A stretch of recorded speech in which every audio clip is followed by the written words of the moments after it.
All right, happy Monday. What's good, everybody? So, we've got some good news today. Well, twofold as far as good news, actually. First, today happens to be the 1 year anniversary for me and Kristen, at least as far as being Facebook official goes. So, that's really exciting. And that also means that I don't know whether we'll be doing something special after the stream's done because it's a great day, or not so much because the world isn't completely open yet, or I don't know, maybe we won't feel like it. But hey, either way, today, great day. Also, as far as Magic is concerned, I don't know whether this is all of the spoilers, but 248 out of 281. Okay, so I guess not. But most of the spoilers for Forgotten Realms are out and available, so we have a lot to go over because at least as of right now, I think I only know about like maybe 15 of the cards for this set, because I remember a bunch of stuff came out when Portable Hole was spoiled, and I've probably gotten like 15 to 20 inboxes about just Guardian of Faith. But to be honest, I haven't really been keeping up with too much else. I know that there is a bunch of cards to go with the different classes, and that there's a lot of die rolling effects, but so far that's all we got. So we're gonna go ahead and just get started right here with all of the cards by release date, and I'm hoping to see some exciting stuff. So what do we got here? We got Wild Shape to start out with. So we choose one until end of turn. Target creature you control has base power toughness, becomes a creature type, and gains an ability. So you get a 1/3 with hexproof, a 1/5 with reach, or a 3/3 with trample. Sure, why not? That is not something I would ever see in constructed play, but whatever. It's a card. Grand Master of Flowers, and I actually like this picture a lot. He's got almost like Teferi's outfit, but with like a bow staff and stuff. He's very white guy goes to China and learns kung fu-y. So what do we got? As long as this thing has 7 or more loyalty count. Oh, it's Bahamut, so it's a dragon. Okay. He's a 7/7 dragon god creature with flying and indestructible. Cool. Oh, and it's not only during your own turn either. So this is your turn and their turn. So target creature without first strike, double strike, or vigilance can't attack or block until your next turn. Cool. You search library and or graveyard for a Monk of the Open Hand and put them into your hand. Okay. And this is a Monk of the Open Hand, so let's see what it does. Whenever you cast your second spell each turn, you put a +1 counter on this thing. Cool. Oh, robots. Already? No, thank you to the robots. Go away. So we will, okay. So, the Monk of the Open Hand... Oh my god, it's Legolas. This thing looks like Legolas.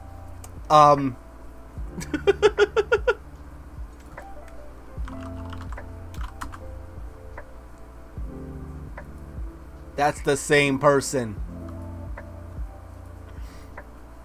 So, yeah. Monk with the Open Hand... Not very good, but you can go get them with the Bahamut card, so already good. It reminds me of Nissa Ravain.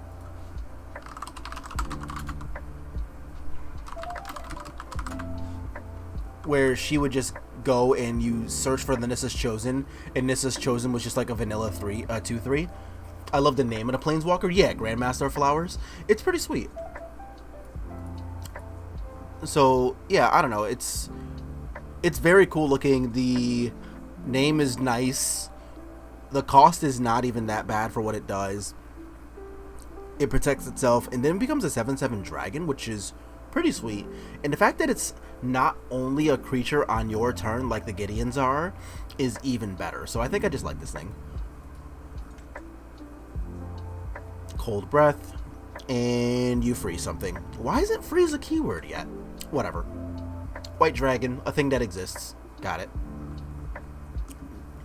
4 mana is also good for a Planeswalker. Yeah, exactly. Like, also, hello. What up? Stone 17. How you doing? Target creature or opponent, oh, it faces out, and if it's black, you exile it. Not bad. Not actually good, but not bad. Ray of Enfeeblement. What do you do? Creature gets -4/-1. If it's white, it gets -4/-4. Ooh. That's not bad.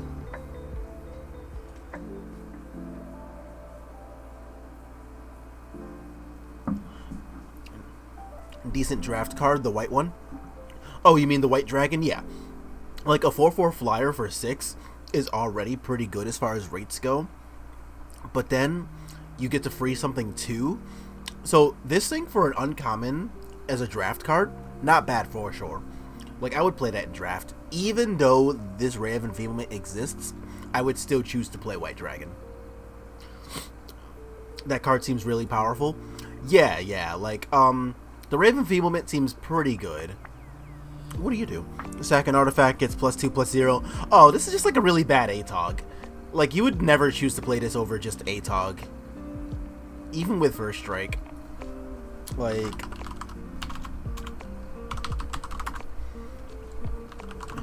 Oops. Yeah, like, why would you ever play that card over ATOG, which is also modern legal? Yeah, you just wouldn't. I'm sorry, Rust Monster, you don't really have a job. Divine Smite? Oh, the Divine Smite doesn't seem bad at all. Like, making a creature phase out, to be fair, is not bad. My only real issue with this thing is that, like, Celestial Purge exists. So, like, there's not really a reason to play Divine Smite in, say, Modern. In Standard, or even Pioneer, Divine Smite's pretty good, because you're not competing with Celestial Purge in Modern, in Pioneer or in Standard. So, this card could definitely see a lot of play there. Because, like, this thing's closest competition in a format like Pioneer is probably Devout Decree, which is stuck being sorcery speed. And, yeah, here we go. So you exile something that's black or red and you scry 1. And this just does a creature or planeswalker, so it's the exact same card here, except Devout Decree can also hit things that are red, and this can hit things that are, say, green and blue, for example, by just making them phase out. So there's your bit of trade-off. Of course, Divine Smite's also an instant. I think this card is better in the world of Pioneer because hitting red things is super important, like Dreadhorde Arcanist. But that doesn't mean Divine Smite sucks. I think it's fine. True Polymorph. What do you do? Target artifact or creature become for 6? Ew. That's so much mana for that effect. What? No. 6 mana is way too much for that. Yeah, like, God, that's bad. Like, why would you play that? Like, you can literally just... You can play Rite of Replication. Like, you can just get an extra copy of the same thing for 4 instead of paying 6 and having to have 2 permanents in play. Like, this seems so bad. And then you can kick this thing, and this thing becomes straight up broken when you kick it. Like, why would you ever choose to play the True Polymorph? The artifact that allows you to copy is good too. Oh, I don't know if I know what you're talking about yet for an artifact. From Hour of Devastation. It's about Mirror Image? Is that what it does? Is that the card you're talking about? Is that from Hour of Devastation? No, that's M19. What's the one that sees play in Vintage? I don't remember its name. If it comes, it has mirror in it. Okay. I don't remember its name. I know it sees play. Oh, duh. I can just look at Vintage decks.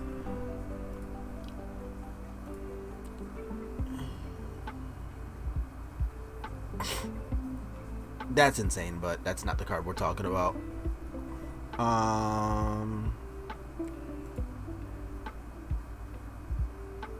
Lotus, Soul Ring, Fleetwheel Cruiser.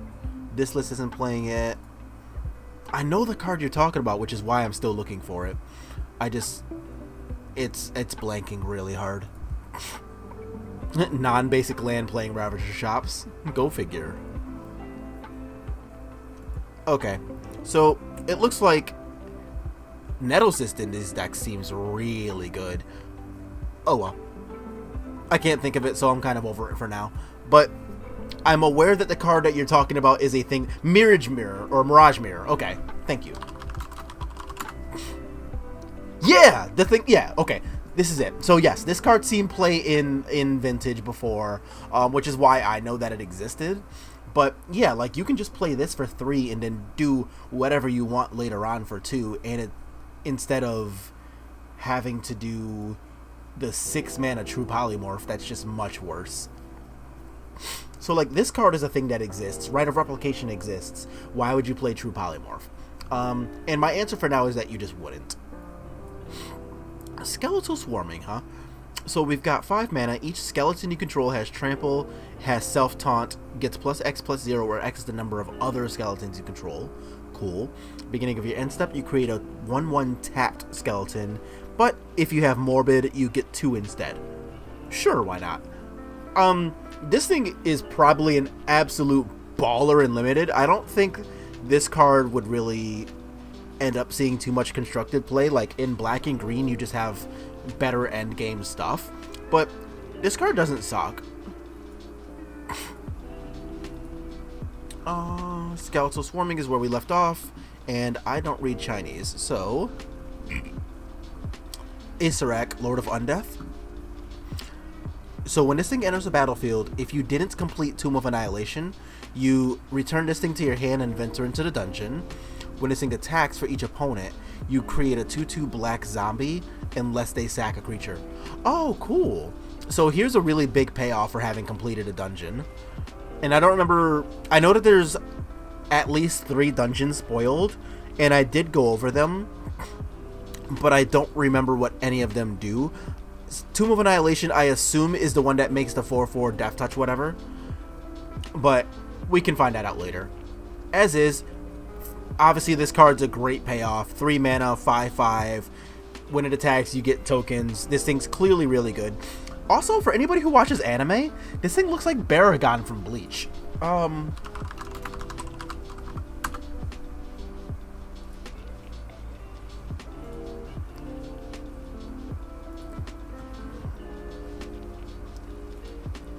That's what this guy reminds me of. Aw, I wanted a better picture. Not wiki pages. Come on.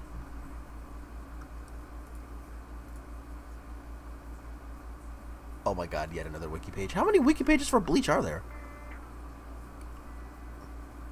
Also, nobody answered that. I'm sure the number's a lot. But you get the idea. It's this guy. Up here we go. That is exactly what I think of when I see this card here.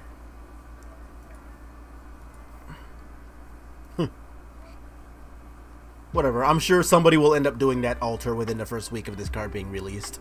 But, yeah, pretty cool. So we have a green land here. Nest of the Hydra. If you control 2 or more other lands, Nest of the Hydra comes in tapped. What?!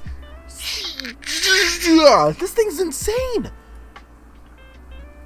Wow, this is... okay. What the hell?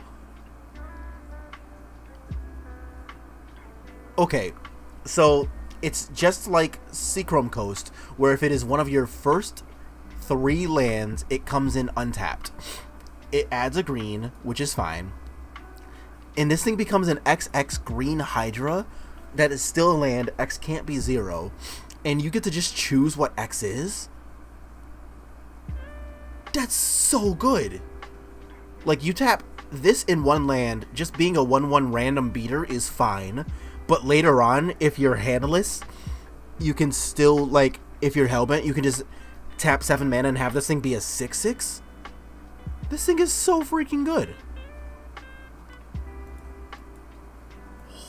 Holy shit. Wow, this card's nuts. Okay.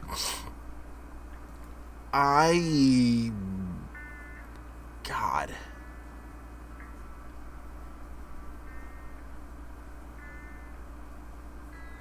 I am not above trying to play this card in, like, some BANT builds. Yeah, this card is... wow, this thing is good. I might try playing this in something. This card's actually absurd. Just, like, the potential to make your land into just like a 4-4 when you're all out of resources seems absolutely absurd. That post, the crazy post, that crazy post, got reported and taken down. Also, because the person that originally posted it, English is not their native language. Okay. So someone called the people that were calling them ableist for using the word crazy, they called them racist for attacking this girl that doesn't speak English and used the word properly, and that's when it got taken down. And I needed you to know. Sorry for interrupting. No, that's funny, and I'm gonna tell them. This is good. Holy shit. Yeah.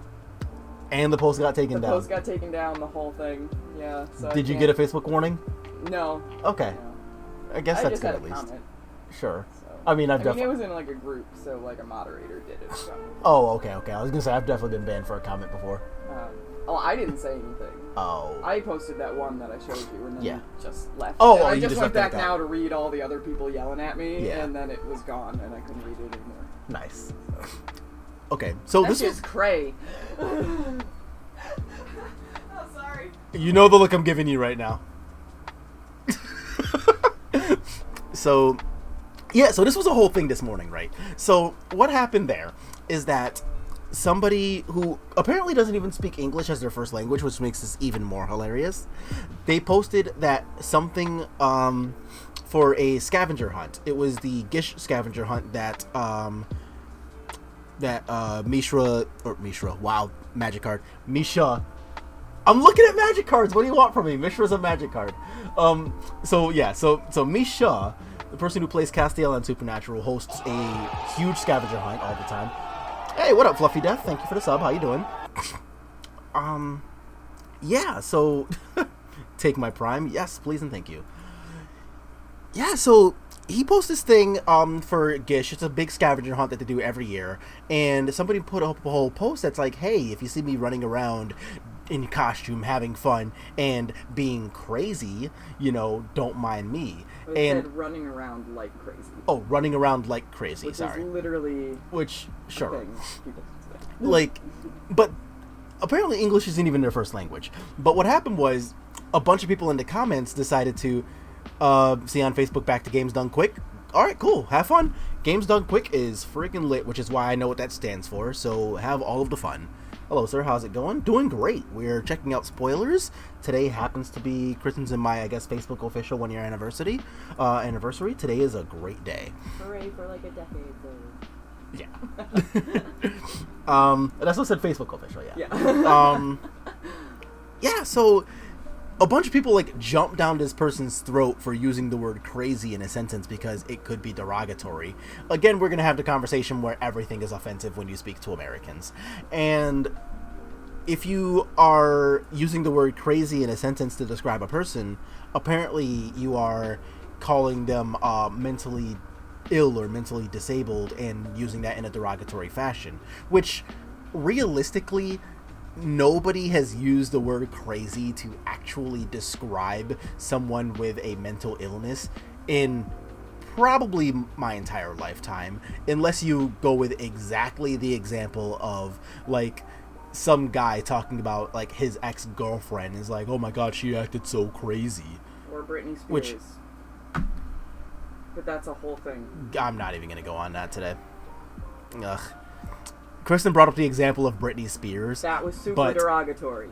Yeah, I was gonna say, but that's a whole discussion, and it just makes me angry every time I think about it. So we just won't do that today. And we would never use the word crazy like that, because that's actually derogatory. And that's actually derogatory. So you're right. I would never use the word crazy like that. There we go. So we were talking about words that happen to be derogatory, and this came up with a whole thing where the C word came up in conversation. And she had a very fun time learning that I will not say this word. I can, with full confidence, tell everybody here that word has never actually escaped my lips. It just is not a word. And for anybody who knows me IRL, y'all know my mother would make the 6-hour drive from Baltimore to New York, where I live, to beat my ass if she found out I ever actually called a woman that word. It just won't happen. But we had a discussion about the fact that, different areas of the world use language differently. So in places like Scotland, like Australia, and even like England, the C word is just not that offensive there. Yeah, it's used to like describe someone who's being a jerk, but like I can say jerk on Twitch and not feel bad about it at all. Like if somebody's being an asshole to me, I can call them a jerk or call them an asshole, and either way, it's fine. But if you call somebody the C word here, whew, that's a whole fight. So that's just never a word that I've wanted to use. And she was so amused by that. She tried to get me to say it for like 5 minutes, and I'm just like, that's not happening, honey, I'm sorry. So that was a really fun thing earlier too. So yeah, not a word that comes out of my mouth, but it was ultra freaking hilarious to have that conversation. So now that we've gone over Nest of the Hydra, which I think is ultra good, let's go ahead and hit up our next spoiler here. So that's all we learned about for specifically today. We got Burning Hands. 2 damage to creature planeswalker. If it's green, it turns into Unholy Heat. Okay, sure. Obviously, Unholy Heat is just like leagues better than this thing, even though this thing hits planeswalkers. But Unholy Heat is not standard legal, so yeah, this thing will probably see a lot of play. I'm sure big dumb green things are still everywhere, and 6 damage is not a bad rate at all, even for 2. So I could see this definitely seeing a lot of good sideboard play. Whoops. Oh, okay, where am I? That's what I get for not making new windows each time. Okay, Long Rest. So yeah, I don't know, Burning Hands seems fine. It will probably see some amount of sideboard play. What do you do? What? That's kind of cool. Anti-Goyf, anti-Red and 6. I do like the idea of anti-Red and 6. I don't know that anything that has red mana really cares about being anti-Red and 6, but that is something good to know about. That is a thing that can still exist. I'm having a hard time thinking of anything that is red and also cares about killing a Red and 6 that is not Jund, that can very easily kill a Red and 6 with its other cards. But I guess we can come back to that point. So Long Rest, what do you do? Return X cards with different mana values from graveyard to hand. If 8 or more cards were returned to your hand this way, your life total becomes equal to your starting life total, and exile this thing. Meh? Okay, so like, this thing is like Seasons Past, but much worse, I think. Because for Seasons Past to be worse than this thing, I don't know. I feel like, because they all have to have different names, right? So again, I still can't type, but yeah. So this thing exiles itself. This does not exile itself. This returns also anti-prime time. That I like. That's a big one. That I'll give you. 2 mana, kill target Primeval Titan in a deck that's not otherwise playing like black or white seems really good. Like, you can play Unholy Heat, and then the Burning Hands can be, say, Unholy Heats number 5 and 6 for when you need to kill Primeval Titan or Dryad of the Elysian Grove, either of which, you know, a Lightning Bolt can't kill by itself. So in those matchups, if you wanted to, say, take the Lightning Bolt entirely out of your deck and instead play copies of Unholy Heat / Burning Hands post sideboard, I can totally get behind that. That seems awesome. So that actually seems really, really good as far as technology goes there. You could play that in like the blue-red, say, not Delver Shells as like a 2-of in your sideboard on top of your 4 copies of Unholy Heat. And that could be a really good anti-primetime, anti-Dryad of the Elysian Grove package, because you'll have 6 real removal spells to kill those things with. I like that idea a lot. But yeah, so going back to this card, I think Long Rest is something that has the ability to see play in standard, but I don't know what standard deck would want something that requires this much mana right now, at least in the world of green. And this could be like, for EDH purposes, a second copy of Seasons Past, but I think Seasons Past is yes, it is. Unholy Heat is not only modern playable, it is modern very good. Unholy Heat is basically a staple at this point when you're looking at like the blue-red shells. Let me go ahead and pull up a list for decks like here we go. Is It Blitz, for example. So Is It Blitz, this is going to be a deck that just they actually won a Modern Challenge a couple of weeks ago, and this list is playing all the stuff that you would normally be aware of here. You got Soul Scars, Monastery Swiftspear, Stormwings. They replaced the Sprite Dragons for Darcy because this card is just like absolutely busted. And of course it costs 1 instead of 2, so there's that. But you still have your regular removal spots too. You have Lava Dart, Lightning Bolt, Mutagenic Growth, etc. But with Darcy here, you got Mishra's Bauble, and because you're already trying to play 4 types of cards to put into your graveyards, that gives you room to just play Unholy Heat. So they just are playing more copies of Unholy Heat on top of the Lightning Bolts already. Like, that's already a thing that these decks are doing. And even outside of the world of Blitz, let's look for Delver. Here it is. So Delver, you see this card is like Delver's actually being played. There's Darcy again, there's Rogvin, there's Murktides, but you'll see where this deck still plays the same kind of shell. You have Lightning Bolt, you have Mishra's Bauble to complement the Darcy, but you also have Unholy Heat in this deck as well, because it's just already pretty easy to turn on since you're already trying to turn Delirium on for Darcy. So like doing this is the same game plan as just giving yourself an ultra good removal spell. Exactly, yeah. So it is really good in decks that already want to get the Delirium. Because Darcy's so good, you're already trying to get Delirium. So playing Unholy Heat in these decks is basically free. But Unholy Heat is a lot of the reason why these decks are good. Because if you're looking at a deck that's playing Delver, that's playing Darcy, that's playing Ragavan, without a card like Unholy Heat, how the fuck do you ever solve something like Primeval Titan? But now you don't have to really think about that question too hard, because you have the Unholy Heat to help you answer that card without having to spend like 2 Lightning Bolts or without having to depend on this Murktide region to race them. You can just go, okay, well, here's a big removal spell, your deck sucks. And that plan has been working out really well for these people.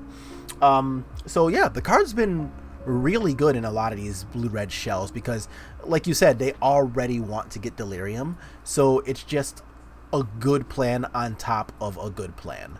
And so far it's been working. The decks are great.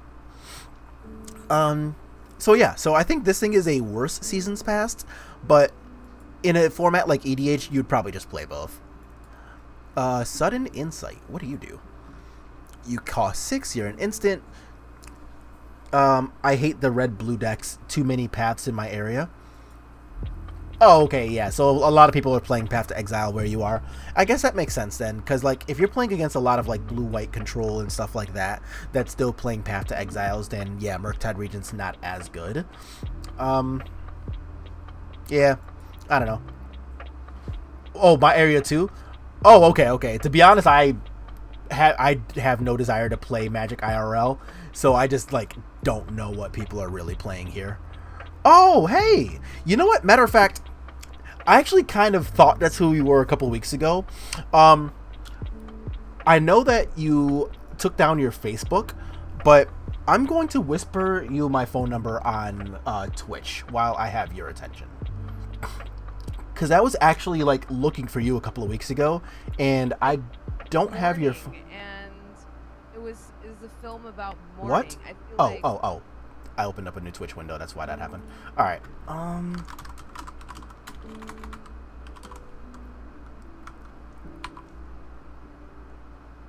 There you go. All right.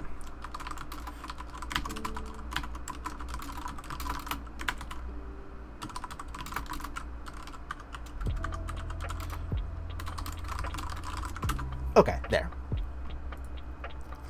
Okay, so now I've sent that to you, so I can get rid of this window. Yeah, because I was actually just trying to like hit you up and say hi a couple of weeks ago, and then I was like, all right, well, I can't contact you on Facebook. I have a new phone, so like I don't have your phone number. Uh-oh, what do I do? So yeah, so glad to see you.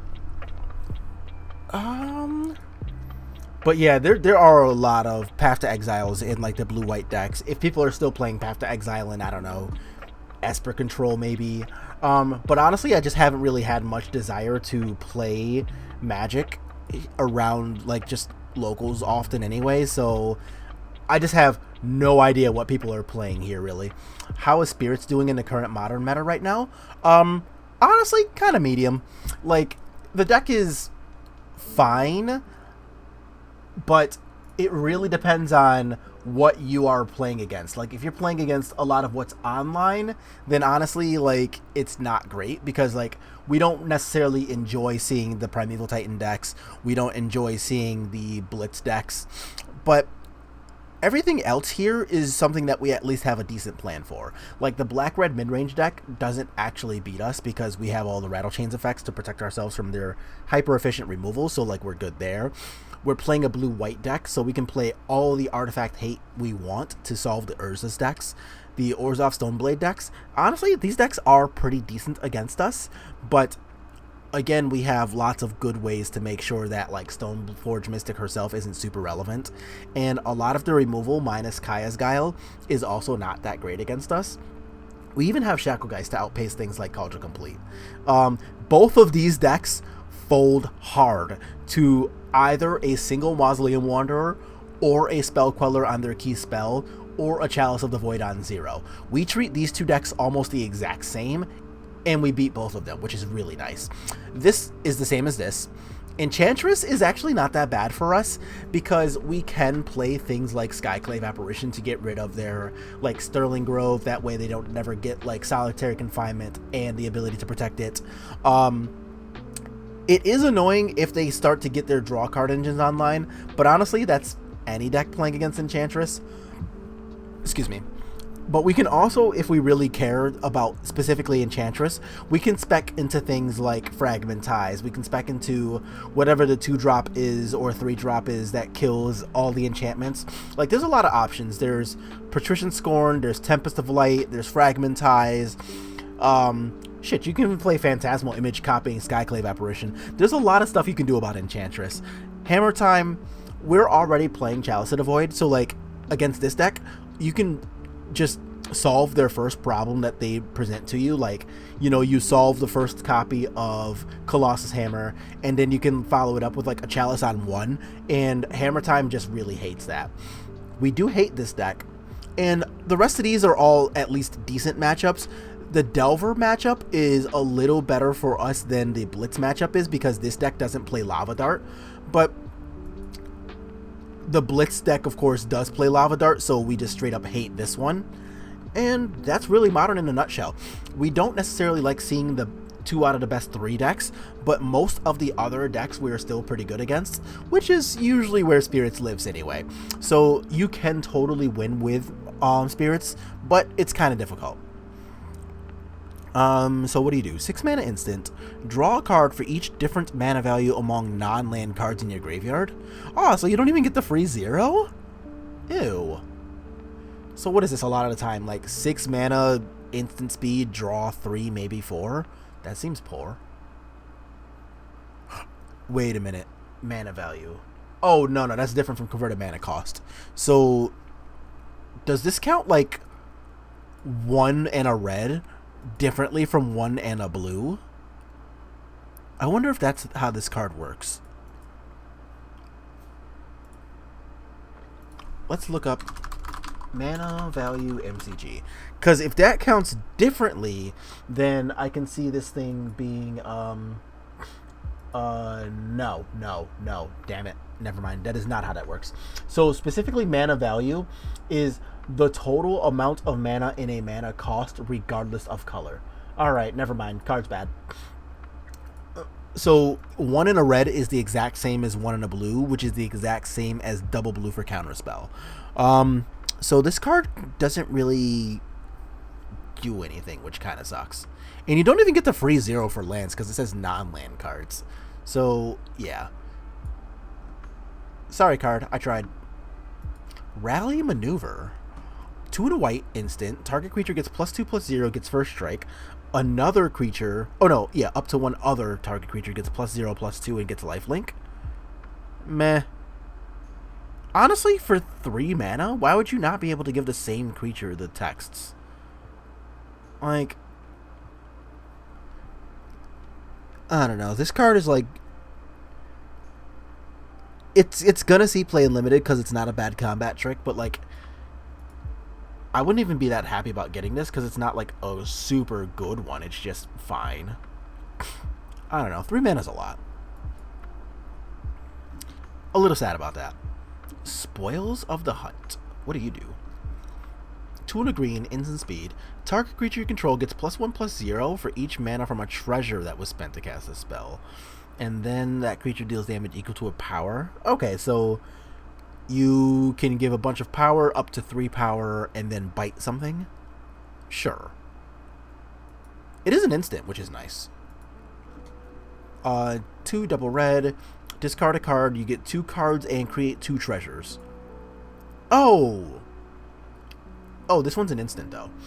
I'm considering putting in Teferi or Portable Hole for the hyper-fast aggro decks, but I don't know how many to add. Also still trying to figure out how to... Oh, hey, you're... Okay, so you're the one who I talked to on Discord. Got it, cool. Yeah, so if you ever figure that out, yeah, let me know, because I'm interested in buying some of those. But putting in Teferi or Portable Hole, I think Teferi is really good in Modern, especially because of the Crashing Footfalls and the Living Ends, because, like, obviously with Teferi, they don't get to cascade at all, which is super nice. So if you wanted to put Teferi into your deck, I can definitely see that. And as far as putting in Portable Hole into your Spirits list, what I'm currently doing right here with Blue-White Spirits in Modern is I am playing 3 copies of Prismatic Ending, and if you wanted to, for example, take those 3 spots that I have filled out right there and instead put Portable Hole into those 3 spots, I guess that would probably be an okay starting point. I have been impressed with Prismatic Ending, but in a 2-color deck like Blue-White Spirits, it's not unreasonable to just go, okay, well, I'm going to take these Prismatic Endings out and instead just play Portable Holes. If you're playing a deck like Bant with 3 or more colors, then Prismatic Ending is definitely just better in those decks because, you know, sometimes you'll have Prismatic Ending where X is 3, and that's very important against cards like Ensnaring Bridge.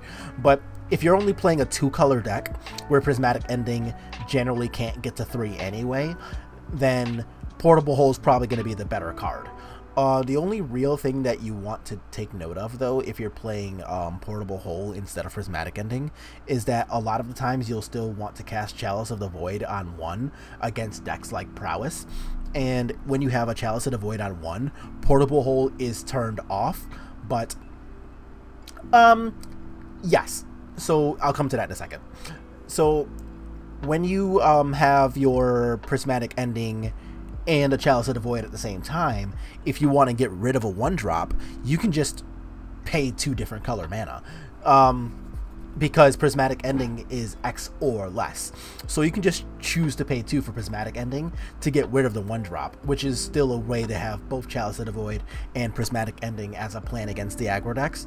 Whereas Portable Hole, you cannot play both Portable Hole and Chalice of the Void. So just kind of, you know, take your pick there. And, excuse me.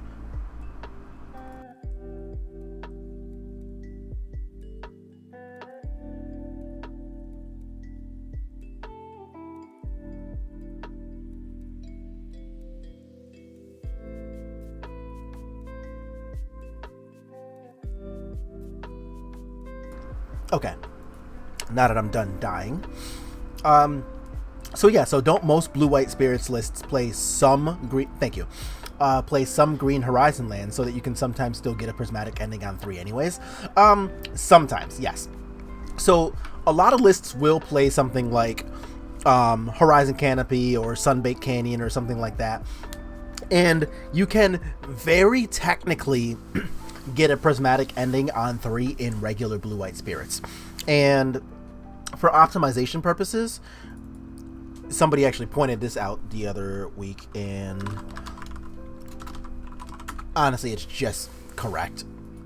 So they pointed out that I was playing 2 Horizon Canopies, which is what I'm playing IRL, instead of playing one Horizon Canopy and one copy of either Sunbaked Canyon or Silent Clearing, so that if it comes up and you have both of your canopy lands in play, then you can technically, even if very unlikely, you can technically Prismatic Ending for 4 when you have both of these lands in play. So that is definitely a thing that you can build around and give yourself the ability to do. However, in a deck that is only playing 2 of these off-color lands, I don't really call Prismatic Ending on 3 a real plan. However, in Bant, since you're actually playing 3 colors in your deck, Prismatic Ending on 3 is much more likely with this. And since this list, the one that Dr. Queller was playing a couple weeks ago, plays Birds of Paradise on top of Noble Hierarch, you can actually Prismatic Ending for a 5 in this deck. And while, again, unlikely, that is a option that you have access to. So if you want to build your mana to allow for Prismatic Ending, you can totally do that. Exactly, that plan is way better in Bant, for sure, because you're actually playing 3 colors, not just 2 colors and some accidental lands that may make a third sometimes. Let's see, what do we got here? Unexpected Windfall. Oh, this is, just like the thing that sees play in Storm. Except it costs 4 instead of 3 and you get 2 treasure tokens. There's a 3-drop like this that costs 3, you discard a card, you get 2 cards and 1 treasure instead of 2 cards and 2 treasures. I don't think this is worth replacing that card with. Maybe you can play this and that card? Yeah? Okay. Okay, I will see you when you come back. What do we got here? Forsworn Paladin. 1 mana, 1/1 menace. Tap. I'm sorry. Oh, here.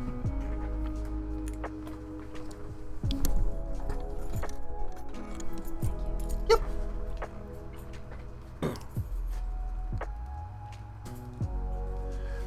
Alright.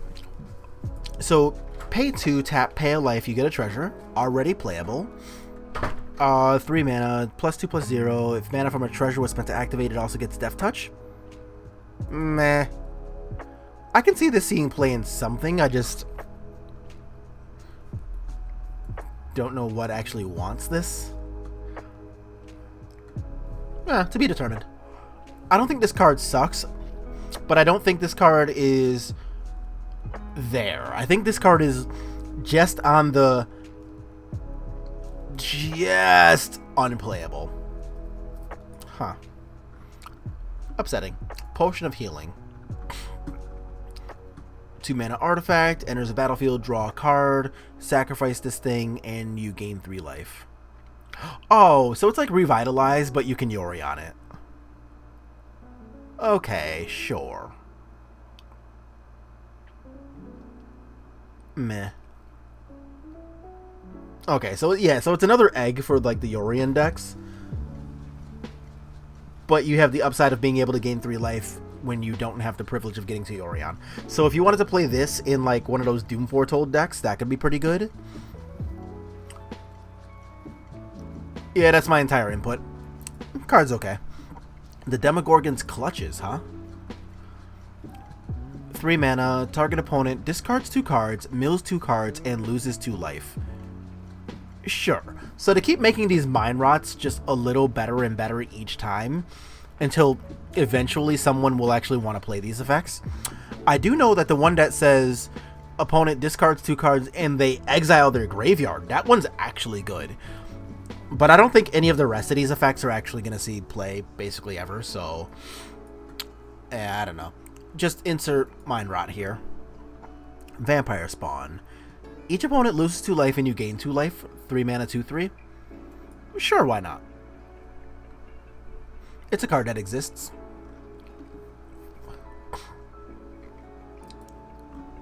Hobgoblin Bandit Leader. 3 mana, 2/3. Other goblins get +1s. red and tap, this thing deals damage equal to the amount of goblins that enter the battlefield under your control this turn to any target. This card will see play because of Krenko shenanigans, but honestly I think it's worse than Goblin War Chief, and I think it's worse than Goblin Chieftain. Like, getting +1/+1 and giving yourself a little bit of a win more condition, it really does just seem much worse than giving your guys haste. And I don't think the 2/3 is relevant. Like, yeah, 2/3 instead of 2/2, it does dodge a lot of the removal that's in Historic, but I don't think that's a good enough reason to play this over something that grants your creatures haste. I don't know. This will probably see play as a one-off because Goblin Matron exists, but I don't think it'll do more than that. Soul Knife Spy. Oh, 3 mana, 3/2, deals combat damage, draw a card. Okay, sure. Teleportation Circle. 4 mana. At the beginning of your blink and step, you... Oh, you blink an artifact or a creature. Okay. That's, yeah, you just blink an artifact or a creature. Alright, sure. They've made a bunch of these effects before. I'm sure this effect's good in white. This will probably see play somewhere. It could even see play as like a one-of, as a non-creature Soul Herder. So you can play like 4 Soul Herders and this. That's probably okay enough. Trickster's Talisman. Equipped creature is +1/+1. Whenever this creature deals combat damage to a player, you can sacrifice this thing. If you do, create a token that's a copy of this creature. Why the fuck would you play True Polymorph instead of this? That's gonna be like this entire stream is just gonna be me clowning True Polymorph. Yeah, this card's fine. I don't know what wants to play it, but this card's fine.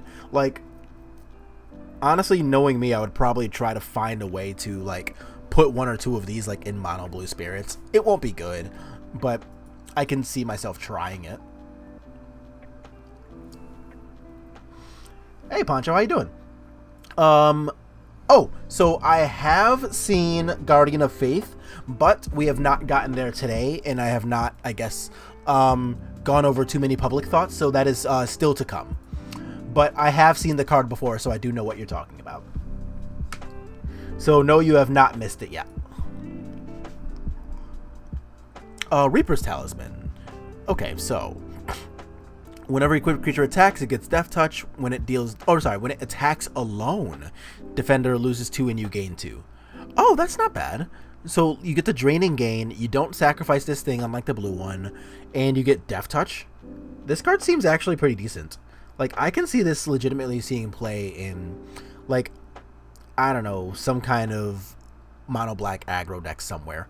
I can see this seeing play. This card doesn't just suck. Getting Death Touch is a pretty big deal. I like it. Treasure Vault. Sack this thing, add a bunch of treasures, sure. Monk Class. Oh, I've seen these. Or more importantly, I have not actually, like, seen the cards themselves, but I'm aware that these exist. So they level up. The second spell you cast each turn costs 1 less to cast. Okay, sure. When this class becomes level 2, return up to 1 target non-land permanent to its owner's hand. Okay. At the beginning of your upkeep, you exile the top card of your library. For as long as it remains exiled, it has, you can cast this thing as long as you've cast another spell this turn. This isn't bad. This is actually kind of good. Too bad it's only as a sorcery.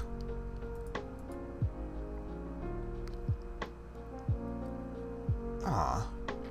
Man, if this thing were able to be leveled at instant speed, this would actually be almost playable. That's a little upsetting. Alright, what do you do? Paladin class. Spells your opponents cast during your turn cost 1 more. For 3 mana, creatures you control get +1s. For 5 mana, whenever you attack until end of turn, target attacking creature gets +1 for each other attacking creature and gains double strike. God, 5 is so much. Meh. I'm off it. Sepulture Ghoul. 2 mana, 2/1 zombie. Sacrifice somebody else. This thing gets +2s, but only once a turn. Sure. The Book of Exalted Deeds. At the beginning of your end step, if you get 3 or more life, you get a 3/3 angel. Oh. And you exile this thing, you put an enlightened counter on target angel. Oh, it gets platinum angel. Oh, this card's really good. This is definitely going to see play. The green-white angel deck is already a good thing to be doing in Historic. And this card's just, like, legitimately good. Like, 3 or more life is way better than the Resplendent Angel text. And it's already kind of easy. There we go. Yeah, here it is. So at the beginning of each end step, if you gain 5 or more life, you get a 4/4. And it's already not the hardest thing in the world to turn Resplendent Angel on. This one, you only need to get 3. And sure, you get a 3/3 instead of a 4/4. And it's only during your end step instead of during either end step. But, like, this is way better as far as effects go. This will still see play because, you know, you can collect the company into this thing attacks, and for 6 mana, it's its own win condition. But this deck can just play both. You just played Resplendent Angel and also play the Book of Exalted Deeds, and I think this is going to be way more than good enough. So, I don't really know that the Angel deck needed help in Historic, but the help is here. Card's good. Yeah, cool. I'm actually kind of excited that the deck got a very cool thing to be doing. I'm sure it dropped off the face of the earth with all of the Lightning Helix decks and stuff. Oh god, this works with Lightning Helix. It's 3 life. Alright, yeah, that's really good. Cool. Magic Missile. Can't be countered. Okay, that makes sense. Magic Missile doesn't miss.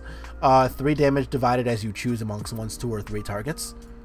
Okay, cool. So it's like Arc Lightning, except good because it can't be countered, which is exactly a thing for Magic Missile. So for anybody who doesn't play Dungeons & Dragons, Magic Missile is like the most popular first level wizard spell basically ever.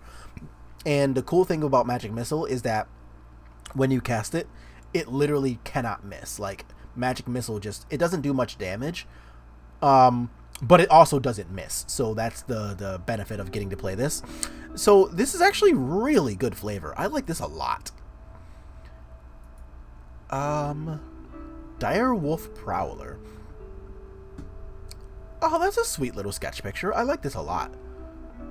It's really simple, but really good. Anyway, 3 mana, 2/2, +2s and gets haste. Activate only once a turn. Ah. So, unfortunately, the card's not actually, like, playable in anything. But I still like it. Paladin Shield, alright. 2 mana flash. Attach it to somebody. That somebody gets +0, +2. Sure, why not? Okay. Mind Flayer. A 5 mana 3/3. Oh, it's Mind Control. Cool. That's actually really good. That's really good. That makes sense. Mind Flayers were also a really big thing in the world of D&D. So I'm kind of excited to see just, yeah, this card's just, like, really, really solid. Like, you would already pay 5 mana for a Mind Control that doesn't attack. Now you get to pay 5 mana for a Mind Control that does attack. Yeah, this thing's really good.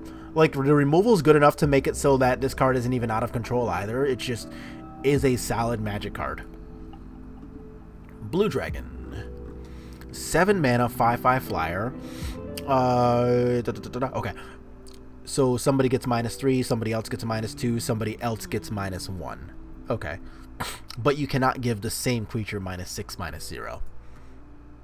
Sure. Insert big dumb flyer here. Druid class. What do you do? So whenever a land enters a battlefield under you control, you get a life. You can play an additional land on each of your turns for 3. And when this thing is level 3, target land you control becomes a creature with haste, and power toughness is equal to the number of lands. Excuse me. I mean, also the yawn is for the card, but the yawn was a real yawn too. Westgate Regent. Okay. So 5 mana, 4/4 vampire. So it's Sankir Vampire. Ward is discard a card, so it's also Reality Smasher. Whenever this thing deals combat damage to a creature, you get this many counters. Cool. So this thing can get super big, super fast. I don't think that's good enough to actually see play, but it's cool nonetheless. Imrith Desert Doom. 5 mana, 5/5 flying. Ward 4 as long as it's untapped. Why are some classes rare and some uncommon? It's discrimination. We're not doing that today. Oh, actually, no. We can do that. Because that's actually a real thing. So, as far as old Dungeons and Dragons goes, the way that classes work is that some classes are what are called prestige classes. And the prestige classes, I don't know if this is the case with new D&D because I don't play new D&D. But as far as old D&D goes, the way that some prestige classes worked is that you had to already have some class levels in certain classes filled out, or you had to have certain requirements before you were allowed to become a prestige class. For example, anybody who was just starting off as an adventurer could become a fighter back in the day. But if you wanted to become a ranger, for example, you had to have some no, there are not prestige classes in the last edition. Okay, that makes sense. I have never played 5th edition, so I just don't know anything about it. But I do know back in the day, the prestige class thing used to be super real, so it actually makes sense that some classes are multicolor and or higher rarity. Like, I know the monk class used to be a prestige class, but it was completely playable by the time we got to like 3rd edition or 3.5. So we'll probably see some others, like I assume Ranger is going to be a thing because that's always been a thing. So that is probably the real reason why, and I assume I will see the rest of the classes by the time we're done looking at this today. Yeah. Paladin is another good example where, like, even in, say, like, 3.5 or probably even 4th edition, you could become a paladin just fine as long as you adhered to the rules of lawful good. But back in the day, you're right, it was dumb hard to become a paladin back in the day. So that is another good example. Yeah, roll stats. It was crazy. Like, you had to have, what was it, like, a 13 or 14 wisdom, a 13 or 14 charisma, like some high constitution thing too. You had to have a good strength roll. I want to say it was like 12. Like, it was really crazy to become a paladin back in the day.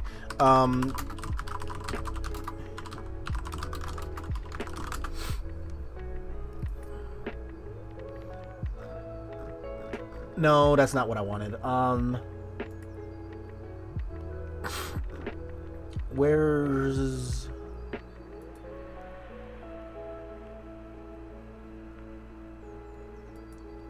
Aha!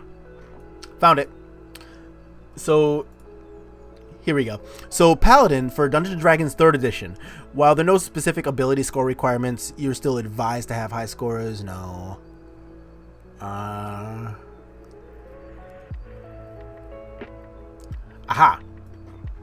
Yeah, as in 1st edition, the Paladin class had very high score prerequisites, and only humans could become Paladins.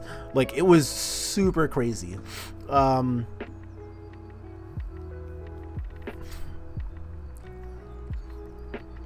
yeah, I forgot Cavaliers were a thing for AD&D, because Unearthed Arcana was actually like one of my favorite D&D books, basically ever, as far as the rule books were concerned.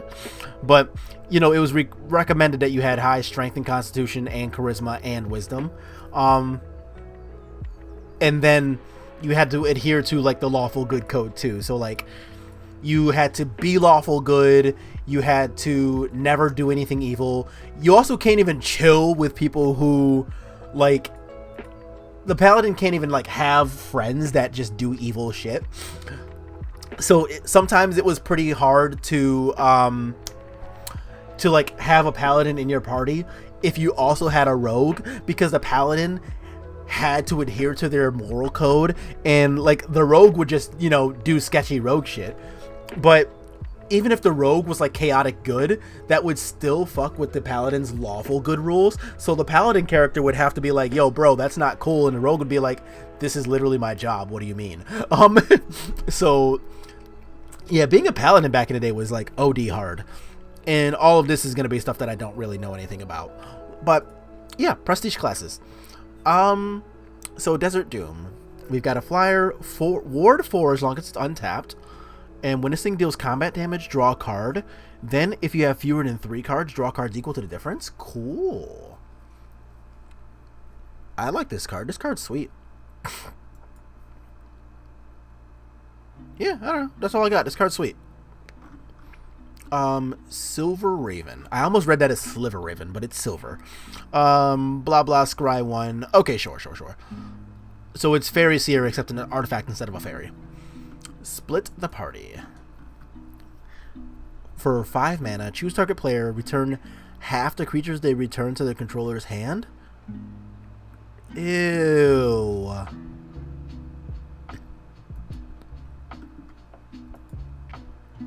Price of loyalty. Are you a threaten? You are a threaten. Steal target creature, untap, it gets haste if you spent mana from a treasure, +2/+0. Sure. Ingenious Smith. Okay, enters the battlefield, look at the top 4. You can reveal an artifact, put it in your hand. Whenever one or more artifacts enter under the control, you get a counter on this and it only triggers once a turn. Sure. I don't think this is good enough to see play in anything in Modern, but I could be wrong, because just look at his top 4 and you get an artifact from deck to hand. That has the ability to be pretty powerful. Like, cards like Glint Nest Crane have already seen play before. Glint Nest Crane. There it is. So, like, just a 1/3 flyer, look at the top 4, you get an artifact in the hand. So, like, cards like that have already seen play, so it's not unreasonable that this card could also see play, but I don't think this is good. Sorcerer class. Oh, this one I've seen. Somebody forwarded this to me, which, to be honest, I don't know why, but they did. And I thought this was a at least okay enabler for, like, storm pilots, but I am not one of those.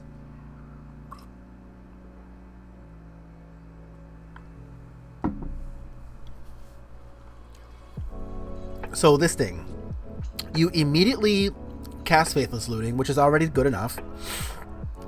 Like, realistically, you play blue-red for a Faithless Looting. People already play Is It Charm to do that. Creatures you control have tap to add blue or red. You spend this mana only to cast an instant or sorcery spell to get a class level. Sure. So, like, when you're doing storm things, you can tap your copy of, say, Baral as mana, which is probably good enough if you're already setting up, like, say, just this card as, like, a future, as an enabler for a future storm turn. So, like, having your Baral effectively cost, I guess, pay for itself the following turn is really what I'm getting at. Because it's not like it gets haste, so you still have to wait the turn to untap it, but it seems fine. And whenever you cast an instant or sorcery spell, the spell deals damage to each opponent equal to the number of instant or sorcery spells you've cast this turn. So it's like a really bad Aria Flame at level 3. But it's on the same card as, like, a bad Faithless Looting into a bad Mana Enabler into a bad Aria Flame. If all of those are on the same card, it might actually add up to being somewhat playable. I don't think this card is good enough to make it, but I also don't play Storm, so who knows? And I honestly cannot see this card anywhere else, because, like, this card is just, like, really bad in basically everything else. But it's a thing that could exist in the world of Storm decks. Okay, Rogue class. Okay. So whenever a creature you control deals combat damage to a player, you exile the top card of their deck face down. You can look at it as long as it remains exiled. Okay. For 3 mana, all of your people have menace. And for 4 mana, you can play cards exiled with rogue class, and you can spend any mana. Meh. I literally wouldn't want to play this in rogues. No, this card's just not good. The menace part's kind of cool, but that's really it. Like, the whole exile and then play their exile things is honestly not bad if it is already built into a card like, say, Ganti. But when you have to put 6 mana into that effect, it seems pretty terrible. I'd rather just play it into the story and draw 4 of my own cards. Yeah, unfortunate. Fighter class. Okay. So, you search for an equipment. Already great. Already great. This card is already playable. Excuse me.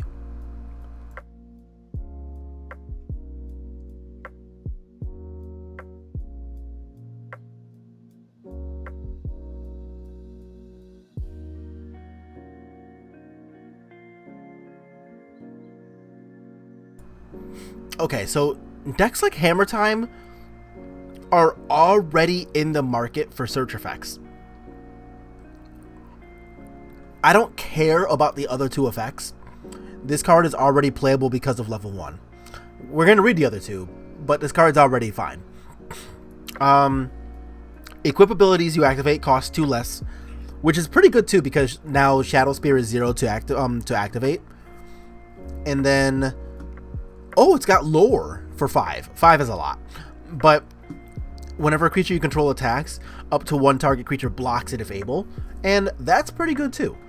So, yeah, I can definitely see this thing seeing play. Even when, like, this card is still, like, medium, it still just is an additional search effect for a deck like Hammer Time. I think that is a good enough reason to have this card see play.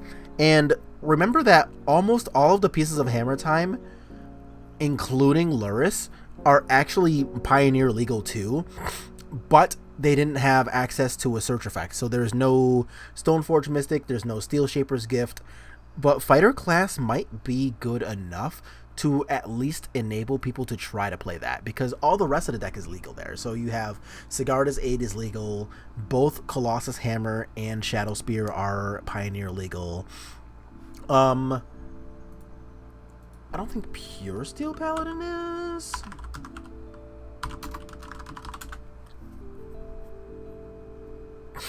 New Phyrexia, so no, it's not. Okay.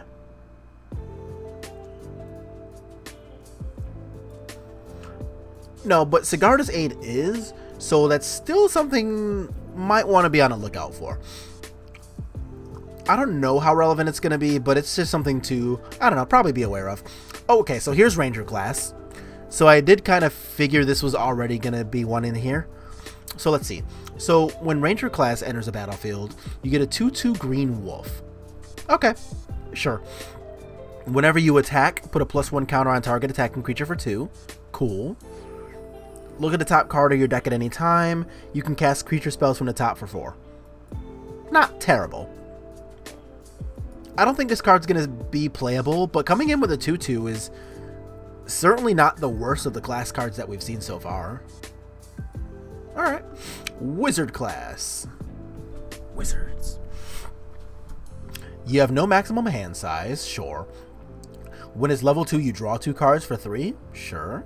And whenever you draw a card, you put a +1 counter on somebody. Why not? Okay. Not awful. Not great. Not awful. You meet in a tavern. Oh, that's flavorful. So, like, you basically acting like you're the dungeon master, and you're telling your party, hey, you meet in a tavern.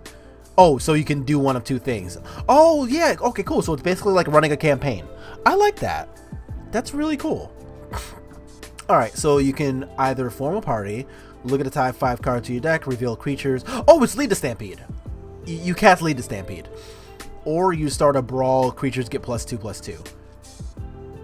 Sure. I played a shit out of this in Limited. This card's great. Like, this card's actively great. Honestly, I'd probably play this in something like an elf deck. Like, I don't know if I'd go so far as to say that it's better than, like, a Realm Walker, but, like, this card's pretty good. I'd play, like, 2 of these in an elf deck that wants to play, like, 4 Cocos, 2 of these, and then everything else is just, like, an elf shell. Minx's Beloved Ranger. When Minx enters the battlefield, you create Boo, a legendary 1/1 red hamster with trample and haste. Cute. What up, little hamster friendo? Until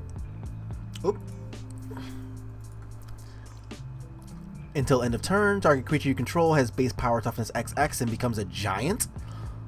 Oh, that's actually kind of bad. But it's super cute. Look at this thing. Do you think I should complete purchasing Ragavans in paper yet? Or do you think the card is at a high risk of getting banned? In Modern? No, Ragavan's fine. In Legacy, depending on what Delver does, Ragavan might find himself being banned for the sins of Delver of Secrets in Legacy. Honestly, I do not think... It's going to take a lot for an attacking creature to get banned in Modern. There's just so much really good removal in Modern that Ragavan is... Don't get me wrong, Rags is great, but I do not think it is anywhere near the power level of a creature that needs to find itself banned in Modern. It could find itself getting banned in Legacy because, like, removal is just not great in Legacy. So, or that's false. Reddit gets me worried. The power of people whining is strong. That's fair. That's also why I don't really use Reddit, because, like, I am aware that people do generally just use it to, like, whine and complain and moan about stuff. So I'm unaware of any particular complaining that's going on this week on Reddit, because I just don't Reddit myself. But honestly, like, just look at the top few decks that are in Modern, and this is going to be why I think Ragavan is relatively safe. So, like, in the world of, like, Primeval Titan, Ragavan is just, like, not scary. Like, you have a 6/6 that can fetch lands on turn 2, or you could be playing a Ragavan. Like, Ragavan's not scary against this. Black-red, this deck is basically mono removal. Like, you have Prismatic Ending, Unholy Heat, Terminates, Kolaghan's Commands, 1-drops of your own, of course, some of which are Ragavans. Like, it's pretty difficult to actually get an attack through. You have Lightning Bolts. Like, Ragavan's kind of embarrassing against this. This deck plays 4x Lava Dart and then a bunch of other removal. Like, for example, yeah, like this deck. This deck is quick, and it's red, and it actively wants to use as much mana as possible, and this deck doesn't want Ragavan because it's not good enough. But, like, Lava Dart, Ragavan's super embarrassing against that card. Urza's Kitchen, like, what does Ragavan do against, like, Asmo or against, like, just Urza Saga tokens?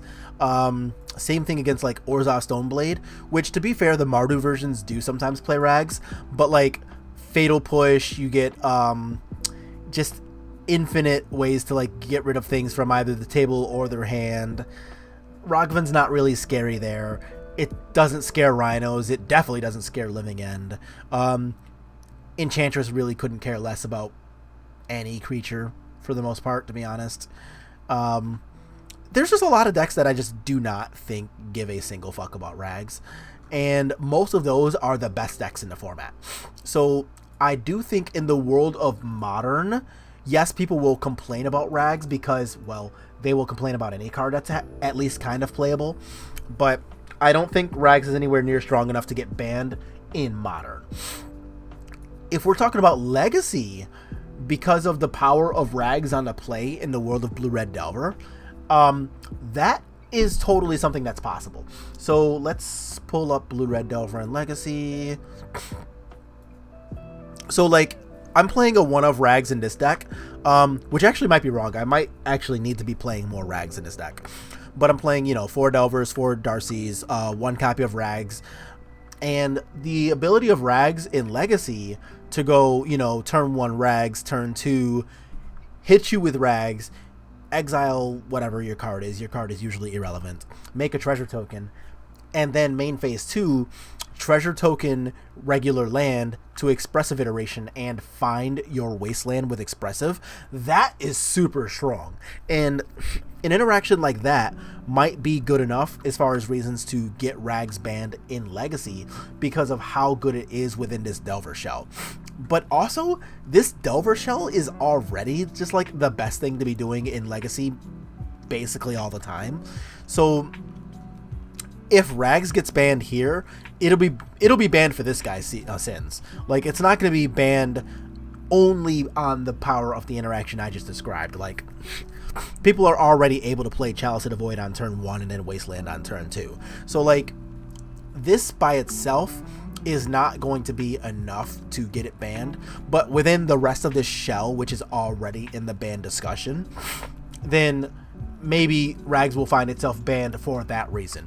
But in Modern, I don't know, like, I just can't really think of too many decks that are actually scared of Rags and can't do anything about it in Modern. Like, creatures are so easy to kill that I almost don't find it to be worth the discussion, because, like, everybody can kill creatures. Like, even Spirits, a blue and white deck that's not playing any removal outside of Skyclave in the main, even we can just get rid of it in the sideboard. Like, we've got Prismatic Ending, Path to Exile. I know from this set we're going to be getting Portable Hole. There's just a lot of ways to get rid of Rags. I mean, shit, a Supreme Phantom can just block it. Like,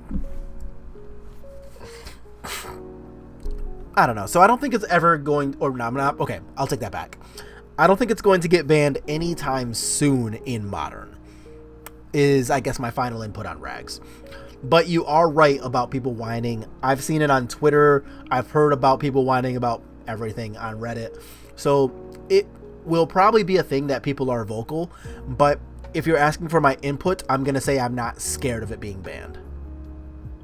Also, how much is Rags in paper anyway?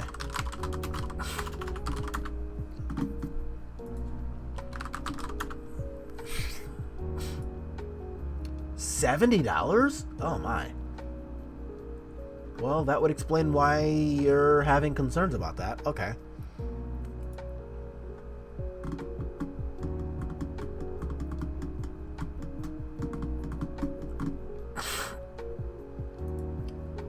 Okay, well, I mean, if the card's going to be that expensive, I can totally understand why you're having concerns about that. But I think my input is going to be that I believe it is safe if you are playing it in Modern. So let's go to our next card, Bard Class. Bard Class. Oh, that's cute. Okay, everything says Legendary.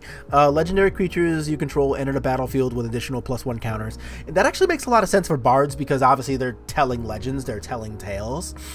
So that's really flavorful. I like it. Legendary spells cost green-red less, but it only reduces the colored mana you pay. Still pretty good. Whenever you cast the legendary, you exile the top 2 spells of your library. Ooh. I don't know what the combo is. Oh, of course, you're welcome. I don't know what the combo is with this, but I do want to point out with something like this that Mox Amber is a legendary spell. There's a combo somewhere. I am not a combo player, so I don't know what the combo is. I'm sure it's got something to do with Kethis. There will probably be some 4-color deck with Kethis, Hidden Hand, and this thing in Mox Amber, and it will probably be OP as shit.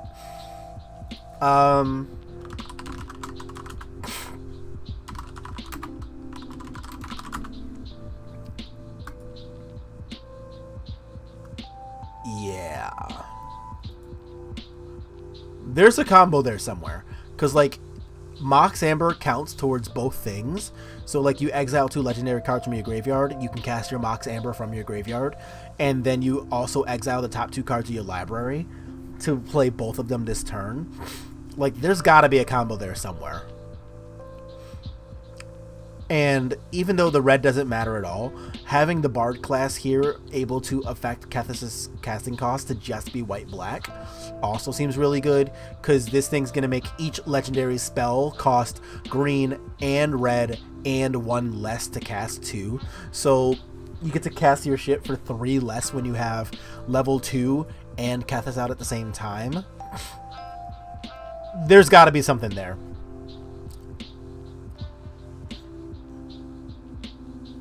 I'm not going to brew for that because, like, that's not really the style of deck I ever want to play. But I am fucking positive there's some kind of crazy-ass combo there somewhere. Like, somebody is going to absolutely break this card in half. It'll be kind of cool to see it, but I will not be the person to build that deck. Alright, what do we got? Cleric. If you would gain life, you gain that +1 instead. Sure. Whenever you gain life, you put +1. Oh, it's Heliod. You get Heliod text. That's annoying.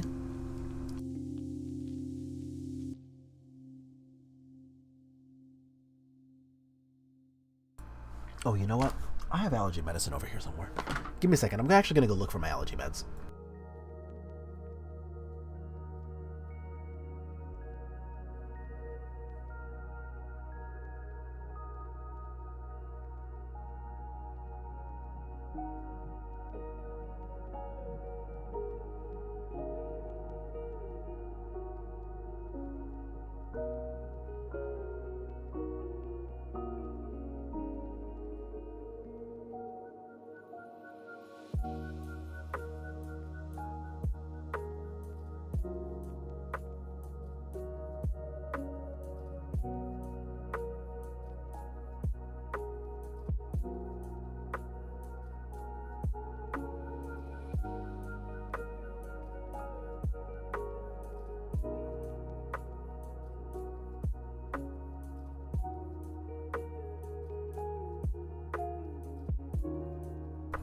Okay, hopefully that helps. So what do we got here? So level 2 is Heliod. Level 3. When this class becomes level 3, you reanimate and then you gain life equal to its toughness. Cool. I don't know. I don't think this card is bad.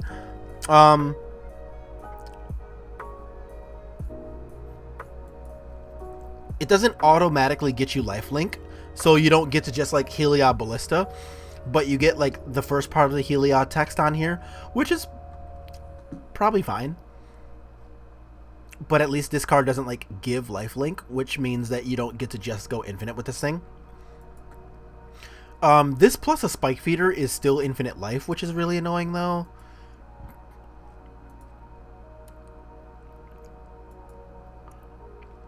So I don't think this is good enough to get Spike Feeder banned. Obviously, I would appreciate it because I don't want to face a Spike Feeder. But I don't think this is good enough to get Spike Feeder banned. Alright, what do we got? Warlock class.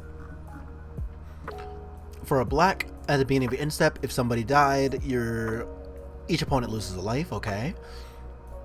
Ooh. When it becomes level 2, you look at the top 3 cards of your library, put 1 in the hand and the rest in the graveyard. Okay. That's not terrible. And ew. For 7 mana, at the beginning of your end step, each opponent loses life equal to the life they lost this turn. Boo. Well, I thought this card had potential. I'm out. Old Gnawbone. A 7 mana 7/7 flying dragon. Whenever a creature you control deals combat damage to a player, you create that many treasure tokens. Oh, that explains why you're so expensive. But that actually makes a lot of sense, though, because, like, you know, you're a big dragon, it's hoarding treasures. You go into the, you know, ancient green dragon's cave to try to rob its treasure. Sure.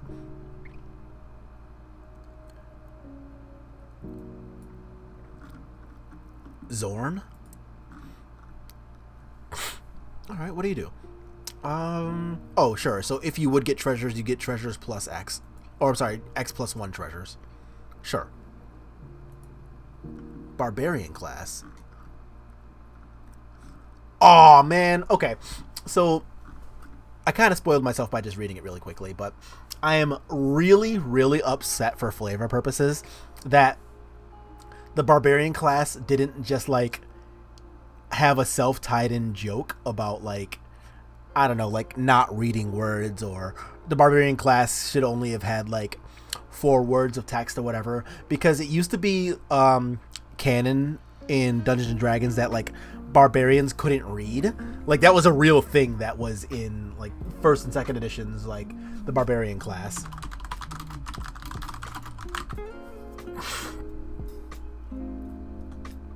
Oh, that's hilarious.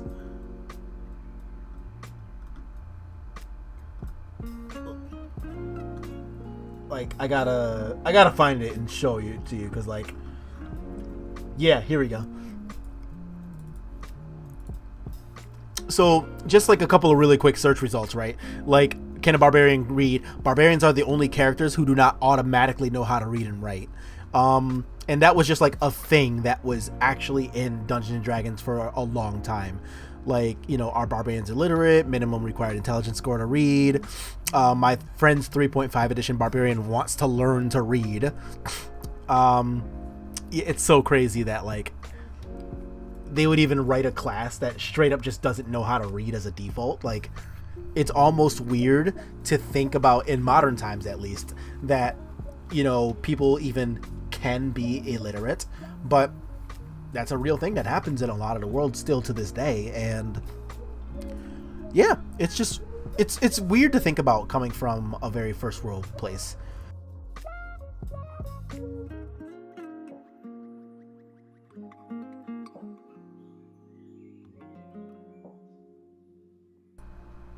Barbarian as a flavor should have been level 1 deal 2 damage, level 2 deal 3, level 3 deal 4.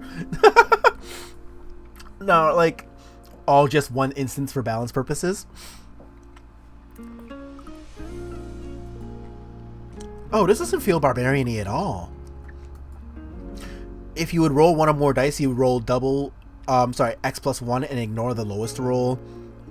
For 2, whenever you roll 1 or more dice, target creature you control gets +2 +0, gets menace. And for 3, creatures you control have haste. Honestly, the level 3 is the only one that really feels like a barbarian effect to me anyway. Because like, if you're rolling 1 or more dice, you roll X plus 1 and ignore the lowest die roll. That screams rogue or bard to me. That doesn't say anything about a barbarian. Like, barbarians don't have especially good luck. And God knows they're the least tricky people in the world. And the dice reminds me of like a very, you know, a gambling environment where a rogue or a bard would absolutely shine in. But what does that have to do with being a barbarian? I don't know. I think this card's kind of a flavor fail, except for level 3. Creatures you control have haste is a really, really powerful effect. And it's right on theme with barbarians. But like, they could have made levels 1 and 2 suck and still have this really powerful level 3. But they could have still made this feel like a barbarian effect. Like, I don't know, say something that's like not reading, for example, could have been like, do these stack? Yes, they stack.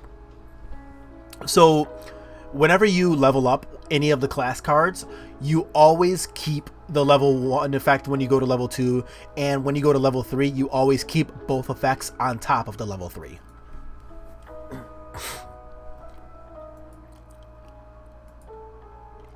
And as far as I know, there is no such thing as leveling up from level 3 to level 3 again. That's also not a thing. So once you're at level 3, that's it. You can't, like, you know, I don't know. Let's go to another example. Where's this one? So Warlock class. So if you paid 7 mana to get to level 3, you cannot pay 7 mana to level 3 again. So there is no such thing as having 2 instances of opponents losing the yeah, like there's no such thing as like 2 instances of this level 3 from 1 card. Most classes feel kind of lame. They have the problems most enchantments have, which is they don't affect the board much. Yeah, that's kind of true. And that's kind of why I was really impressed by the Ranger class having the 2/2 wolf enter the battlefield immediately, because that is something that affects the battlefield. But we'll see. Like, this is probably like the most playable one so far, minus the fighter class.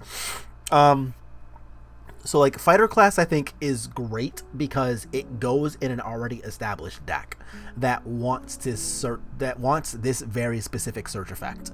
So like I think this one is going to see play because it already has an archetype that wants this exact effect. And this effect isn't even bad either. I think Ranger class immediately affecting the battlefield and coming with a 2/2 on turn 2 is actually pretty good. Like, you know, a 2/2 for 2 isn't exactly the best rate, but you get other stuff on top of a 2/2 later on in the game, which I think is good enough to make Rangers class see a little bit of play. I don't think it'll be great, but like most of the rest of the classes by themselves, to be honest, are kind of lame because like not affecting the battlefield sucks. Laundry. So what do you do? Scaled herbalist. What's this? Oh, I have cutesy cat toys. Why am I getting cat toys? The downstairs lady gave them to me for my kitties. That's a cat candy bar. That's okay. I didn't even know a cat candy bar was a thing that existed, It's but cute, right? it is adorable. Like, So cats will love yeah, this. that's so hilarious. So yeah, so like one of the ladies downstairs for me like is a cat lady, and she knows that Kristen is also a cat lady. Yeah, you're a cat lady. I'm So a crazy cat lady. I can't call you that. No. So yeah, so like she randomly gave Kristen a bunch of cat stuff, which is why I guess Kristen was throwing cat things at me. So we got like this cat candy bar, which is a thing that exists in the world. Yeah, I didn't know about it either. It's cool. There's like a cat platypus toy. Oh, it's yellow, so you can't see it with a green screen that well, but it's yellow. And a peep. And a peep. Turn it over too, because you can see all the. Okay, you can see half the colors. Again, another green thing, so we'll see. It's a mouse. I was gonna say it's like a little mouse toy. Thank God it doesn't make a noise. A little pom pom thing, and this crinkly shit. Here you go. That's random and cool. Yeah. They're gonna be excited. Yeah, new toys and whatever the hell a cat candy bar is made of. Yeah. Yeah, it's like, it's actually like a cat chocolate bar where it's like Safe for them to eat. Yeah, it's A not- catapus. I like it. Catapus. That's good. Yeah, It's that is not- good. It's not like actual candy. It's Well, yeah, it can't be like chocolate it's or anything. cat food, like, but yeah. it's like a chocolatey texture on the outside, so it's kind of hard, and the Sure. inside is like all like wet food. Oh, okay, sure. So it's like a That's kind of cool. it's got like a nougat in their inside or whatever. Got it. Yeah. Yeah. Yeah. Also, catapus, real strong. So what is this thing? It's just like a worse Sakura Tribe Scout, except it's a 1/3 instead of a 1/1. Meh. Dancing Sword. Oh, that's always been really popular. Cool. 1 mana, 1 equip, 2/1. When it dies, you can have Dancing Sword become a 2/1 construct artifact with flying and ward 1. Cool. So yeah, it'll dance on its own. Sweet. Yeah, this card's sick. I like it.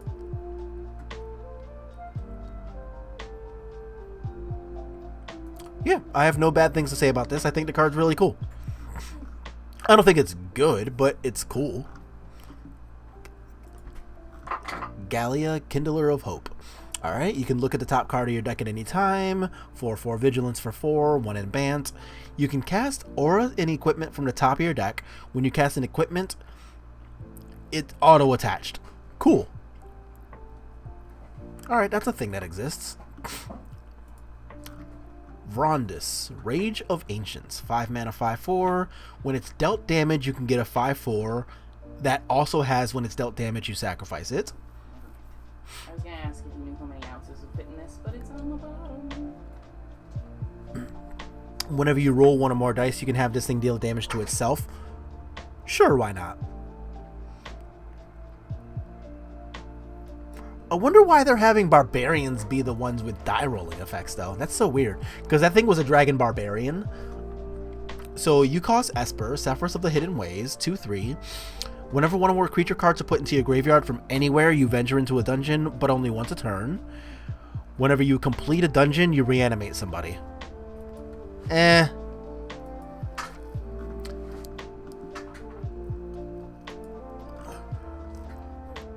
Prosper, Tomebound.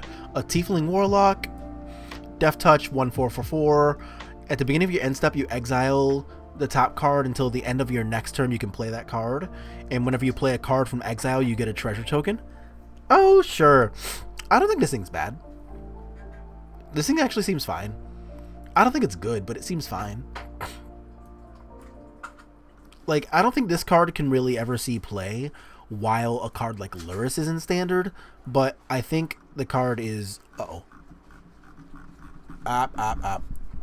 Oh, we're up by dates, so we're way back in Modern Horizons 2. Alright. But I think Prosper is fine. I can certainly see that seeing a lot of play in EDH, because, like, it can just draw a shit ton of cards, and it's probably really good there. But I don't know that a red-black effect like that will ever see play as long as, like, Luris is legal in multiple formats. So, unfortunately, you cost 4, so you don't really have a job. But you are cool nonetheless. Okay. 5 mana thing. What? A 5 mana 6/2. For 4, you get to roll a d20, only if this thing is in your graveyard. 1 through 9, put it on top. 10 through 19, put it into your hand. 20, and you reanimate it. Meh. That's cute. Okay, lots of die rolling. Hadar's Messenger, a 5 mana 4/4. For 6, you roll a die. Oh my god, this is bad. Oh, sorry. So for 1 through 9, each player loses 2 life. 10 through 19, you drain and gain 2. And natural 20, they lose 2, you gain 2, and you get a treasure. That's not great. Minimus Containment. Enchant a non-land permanent, and that permanent becomes a treasure. Sure. They've had a bunch of these effects before, so a treasure is probably slightly worse than the Imprison in the Moon, right?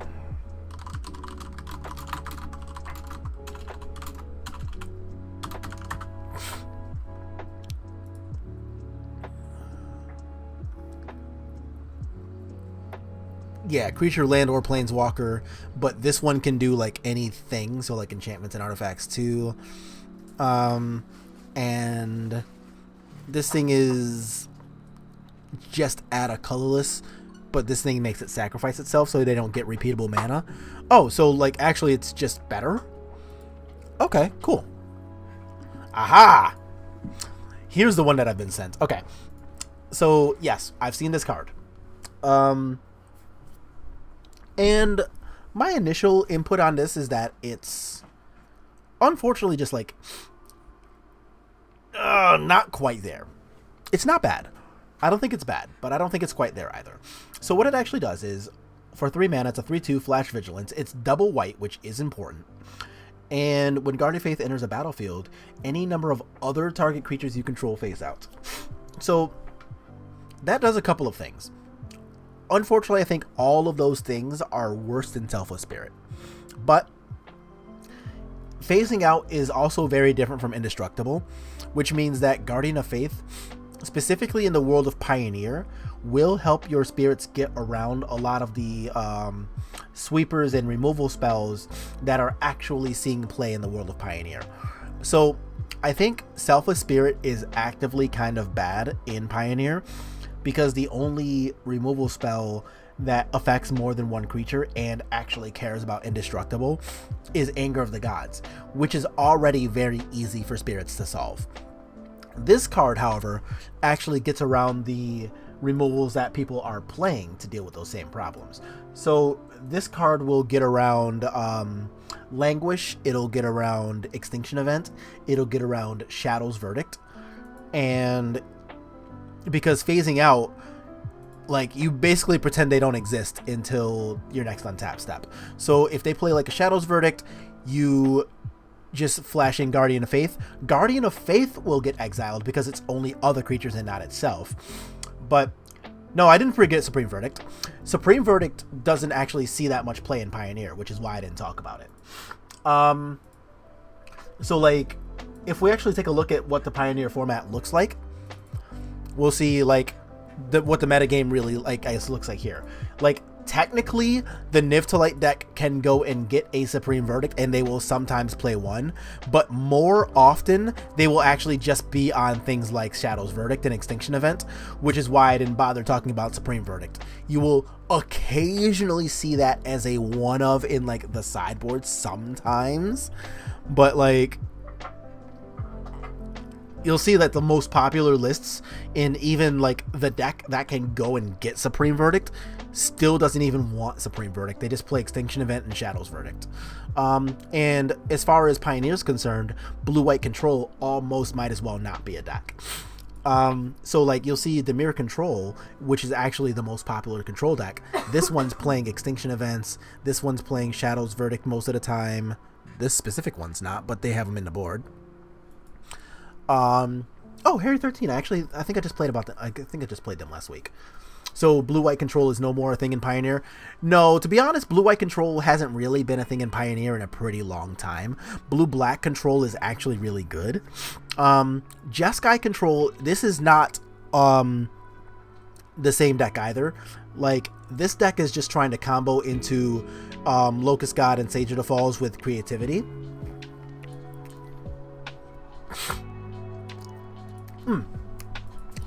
Yeah, what up, Yua? And yeah, exactly. And this is why I'm talking about Guardian of Faith in the world of exiling. And I'm sorry, in the world of Pioneer. Because the point that I was trying to make earlier was that I think Selfless Spirit is terrible in Pioneer because almost none of the removal people are playing in Pioneer actually cares about Indestructible. But Guardian of Faith actually can do something in Pioneer because most of the removal is exiling. So if you're trying to prevent something like exiling in the world of Pioneer, I think that is where this card will shine, because you can Guardian of Faith, save all of your other creatures from something like a Shadow's Verdict, and that'll be where this card actually has a job. I think Selfish Spirit is the card that I was saying doesn't really have that much of a job in Pioneer, because outside of exactly Anger of the Gods, damage sweepers aren't really a thing, and destroy all creature sweepers are also just not really a thing. So Selfish Spirit just doesn't really do that much in Pioneer, but I think this card, to get around things like Shadow's Verdict, to get around things like Languish, to get around things like Extinction Event, I think Guardian of Faith has the ability to be really good. So if you're already playing like Selfless Spirit in your Blue-White or your Bant Spirits list, in Pioneer, maybe this thing is where you might want to be considering instead. So that's going to be my input on this card. I think it's bad for Modern. Like, I think your 3-drops in Modern, since you have Drogsko Captain there, are just like so good that this card doesn't really need to be played there. Especially since this thing doesn't fly. Like, you already have Skyclave Apparition that doesn't fly, and you don't want to, like, put too many non-flying cards in your deck, because that kind of defeats the whole purpose of your deck. But Skyclave Apparition is so good that you just play it in Modern anyway. But I think this card just, like, isn't really it for Modern. But in Pioneer, I think this card's lit. Like, you get to just protect yourself from the removal spells that people are actually playing in Pioneer, and Mono Blue Devotion is not good in Pioneer. Mono Blue is good in Pioneer. But since this card doesn't have anything to do with Mono Blue, I just didn't want to talk about that. I actively really like Mono Blue Spirits in Pioneer. Like, I've played the deck before. But in Modern, this as a response to removal is a 2-for-1, unlike Selfish Spirit.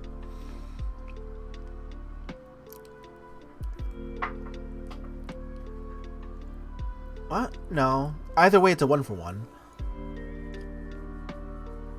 Oh, I see what you mean. I see what you mean. Got it. So, the fact that this costs 3 in Modern is where my... Oh, no, you're good. What about it for Arena? I'll be honest, I don't play enough Arena to be able to tell you all the removal spells people are playing. Like, I know people are playing, like Wrath of Gods and stuff like that. They're playing Day of Judgment on top of regular Wrath of God. But I think in the world of Historic, you'd probably would have to play... I think you would just have to play this card, Guardian of Faith, in there, because there is no such thing as Selfless Spirit in Historic. Like, the card doesn't exist in Historic, so I think you're kind of stuck with Guardian of Faith.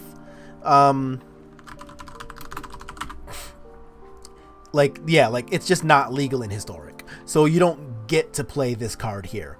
If this card were legal in Historic, I would snap slam 4 of them into my ban list, but it just doesn't exist. So I think there you're just kind of stuck playing Guardian of Faith, but to be honest, I don't really think that you're happy about it because of the double white. Like, double white's actually kind of difficult in Historic to cast. But yeah, for the Pioneer metagame, it makes a lot of sense that, you know, this card will definitely do something against the removals people are playing there. But if you're going to be playing mono blue in Pioneer, I think mono blue is really good. I don't necessarily think Devotion's a great list, but I think mono blue Spirits is great. Like, it's one of the best decks in the entire format. You'll see where when we go into like browse the metagame, Spirits is actually the most popular / played deck right now. So I don't know, good job us. A lot of people are playing like the Bant list, and I think Bant's pretty good. But there's also a few people out there like playing mono blue, and oh yeah, that's where I failed the other week playing that. But but like a lot of people are just like, you know, playing this list. It's pretty good. You get to play things like I was browsing Pioneer metagame, gets around Settle the Wreckage. Sure. So like Settle the Wreckage is something that you can sometimes catch the people who are playing like Jeskai Control. They will sometimes play Settle the Wreckage. Sometimes you'll catch Collected Company decks playing Settle the Wreckage. So if you're playing like Guardian of Faith there, that can also like just get around all of that. Which one is better in Spirits, blue or Bant? For Pioneer, I think Bant Spirits is the better deck, but I like mono blue better. So if we go over to Bant Spirits, you'll see that this deck gets to play like Watch of the Spheres, which is a really big deal. Spell Queller is pretty good against decks like Niv Mizzet, against things like against things like all of the combo decks out there, like the Lotus Veil decks. And you also just get to play additional Lord effects, and this matter a lot in combat. So like getting to Coco into like 2 Empyrean Eagles is really big game against decks like Mono Black and stuff. And out of the sideboard, you get to play like the white hate cards, which are a huge game. Like getting to play things like Isolate, like Devout Decree, and even like Archon of Emeria if you're looking to play around things like Lotus Combo. All of those are reasons why you would definitely want to play Bant instead of Mono Blue. However, Mono Blue Spirits gets to do a much lower to the ground game and does not play like Bant Spirits at all. Like, they're just 2 entirely different decks. So here you get to just like play 12 1-drops, Curious Obsessions, and then you get to protect them with like Mistcast and Lofty Denial. And these are just like really different decks. Do you think it's worth phasing out Geist of Saint Traft and the token from it to keep a 4/4 Angel forever? No. That's a lot of mana in the world of Modern, and Geist of Saint Traft isn't legal in Pioneer. I do not think I would play Guardian of Faith in Modern at all. I mean, don't get me wrong, that is a really cool little combo when you actually can get it off, but man, that is very mana intensive for a deck that wants to play at instant speed. So like, that is technically an option that you totally have on the table for Modern, but remember that Geist isn't even legal in Pioneer in the first place, so you like can't do that there. But I don't know, so I think this card, in the world of Pioneer, I think this thing is actually pretty good, because you can just use it to blank the removal that people are using to kill your creatures. And that's going to end up being really good, like against Blue-Black, where they're playing like Shadow's Verdict and Extinction Event, and sometimes even Languish on top of those. If you catch somebody playing like Jeskai with Deafening Clarion, this can hit that. And I've actually said for a while that I think Selfless Spirit in Pioneer has just always been kind of bad. Once people did drop the blue-white lists and they stopped trying to play Esper Control, and instead they just went to blue-black and they went to decks that don't really care about damage or destroy all creature text.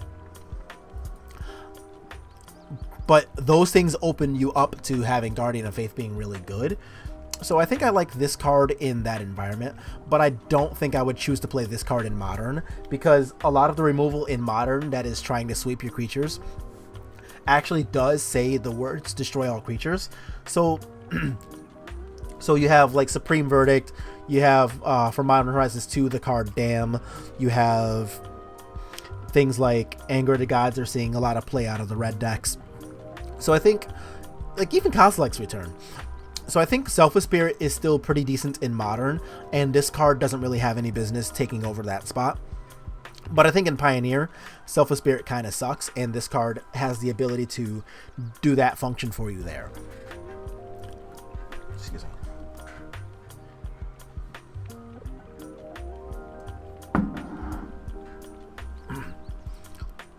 So I guess that's enough on Guardian of Faith. I think it's got a job, but I think it only has one job.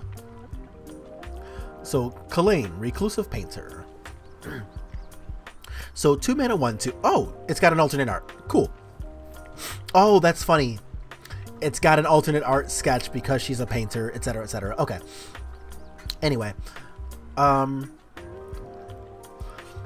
So, when she comes in, you get a treasure token. Other creatures you control enter the battlefield with a +1 for each mana from a treasure token spent on them. Sure. This card's okay. Shocking Grasp. -2, -0, draw a card. Got it. Not bad, not good.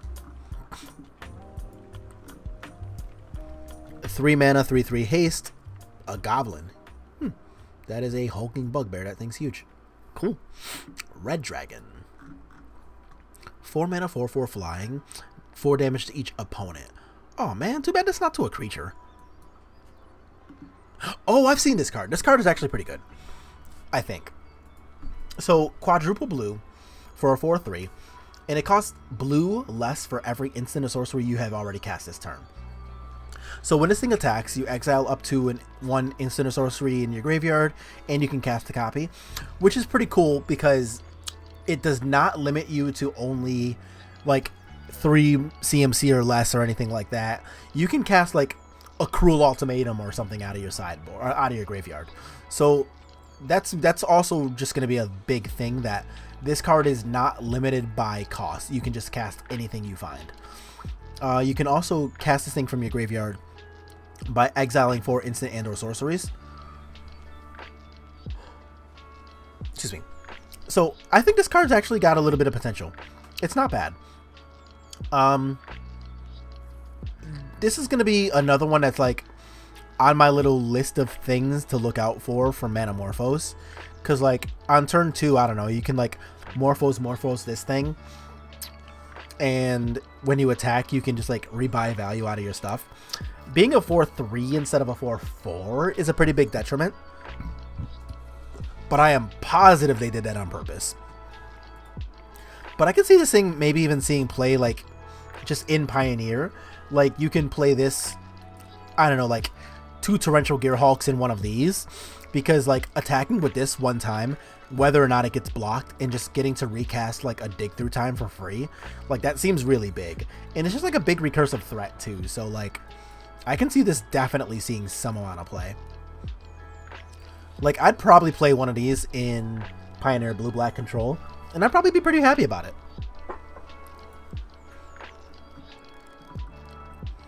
Wizard Spellbook for 7 mana.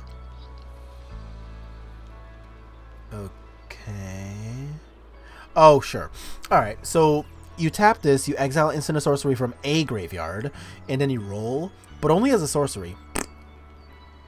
1 through 9, you can cast a copy. 10 through 19, you can cast it for 1. And if you roll 20, you can copy everything that you have ever exiled with this thing and cast all of those things if you want. For free. Sure, so the 20 is insane. 10 through 19 is not bad. 1 through 9 is Medium. Rhyme Shield Frost Giant. Oh yeah, it's got a big ass dragon's head as a shield. That's pretty cool. 4/5 Ward 3, sure. Insert card here. The Power of Persuasion. 2 and a blue, it's a sorcery. Choose target creature an opponent controls, roll a d20. 1 through 9 bounce, 10 through 19 top it, 20 steal it. Cool. Alright, that's adorable. Goblin Javelineer. 1 mana, 1/1 haste. Whenever it becomes blocked, it deals a damage to the creature blocking it. Sure, why not? So it's Raging Goblin plus. Bag of Holding. I hope this is good. 1 mana, whenever you discard, you exile that card from your graveyard. Turn 2, Merfolk Looter. 4 is return everything you've exiled with this thing to their hand. The owner's hand. Okay.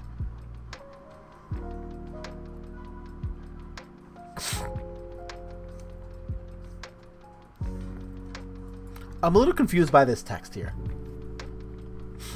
So you return all cards exiled with Bag of Holding to their owner's hand, and that insinuates that you can steal other people's cards and put them in your hand. Is that a thing? I assume that's a thing in the world of EDH somewhere. I'm just going to call that a day. I assume it's a thing somewhere in EDH where you can put other people's cards into your hand. I don't see that anywhere in Constructed Magic, but maybe that's a thing in EDH. 2 mana, 2/1. Ew, 6 mana to roll a die. 1 through 9 is roll a card or draw a card. 10 through 20, look at the top 3 cards, put 1 into your hand and the rest on the bottom. For 6? That's so bad. I mean, yeah, it's a common, but oh my god. Guys. Hired Hexblade. When this thing enters the battlefield, if you had a mana from a treasure spent on this thing, you draw a card and you lose a life? Sure. That's not terrible. It's bad, but it's not terrible. Lurking Roper. 3 mana, 4/5, and it does not untap. It's a blue elf. Oh, was that thing an elf? Oh, sure. I guess it's a blue elf. I mean, they've had blue elves before, though. Like,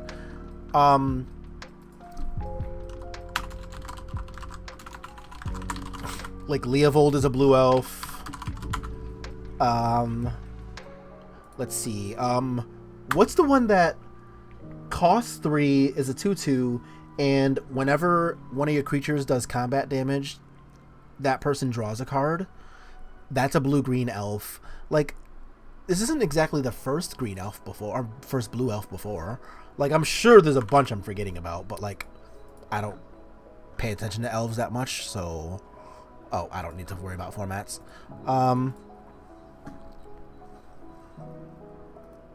What? Did I... Oh. I guess including. Edric, thank you. But yeah, see, there's actually quite a few. So there's this new thing. There's Coiling Oracle's an elf. Oh yeah, Gaia Skyfolk is a really old one. I don't know what the hell this card is. I'm sure. Lona's Cryptozoologist. Oh, that's because it's from Modern Horizons 2. Here it is. Edric, Spymaster of Trust. Yes, thank you. Oh, Spymaster of Trust, Emissary of Trust. Is there a magic card named Trust? Oh, Prime Speaker's an elf? Sure. Momor Vigor's an elf. Frilled Mystic, that's an elf? Sure. I played this in Standard, I didn't realize it was an elf. The Investigator's mono blue? Oh, sure. So this is like one of the only mono blue ones? Okay. I don't know if that matters, but I'm sure somebody somewhere is going to look at this and think the same thing you did, where it's like, oh, cool, it's a mono blue elf. And so far, it's only the second one. The only other one is this Soul Knife Spy. Oh, same set. Yeah, we went over this today. So, yeah, so now they made 2 mono blue elves for the very first time. Alright, that can set a cool precedent. Hoarding Ogre. 3 in a red, 3/3. When it attacks, you roll a die. 1 through 9, get a treasure. 10 through 19, get 2 treasures. 20, get 3 treasures. Sure. Jaded Sellsword. When Jaded Sellsword enters the battlefield, if mana from a treasure was spent to cast it, it gets first strike and haste. Sure, why not? Okay. Brazen Dwarf. When you roll 1 or more dice, it does damage to each opponent. 1/3, meh. Next. 6 mana, 7/6, enters the battlefield, you get 3 life. Meh. That's kind of cool that he's just like got a sheep in there, like just alright, this is about the same size as like a small snack. I'm fine with this. This dog is freaking huge though. Holy crap. Gretchen Titchwillow, huh? 4 mana, draw a card. Oh, cool. It's almost like casting the Eureka moment, except you draw 1 card instead of 2. Oh, all of these multicolor uncommons have this alternate sketch art too. That's kind of cool.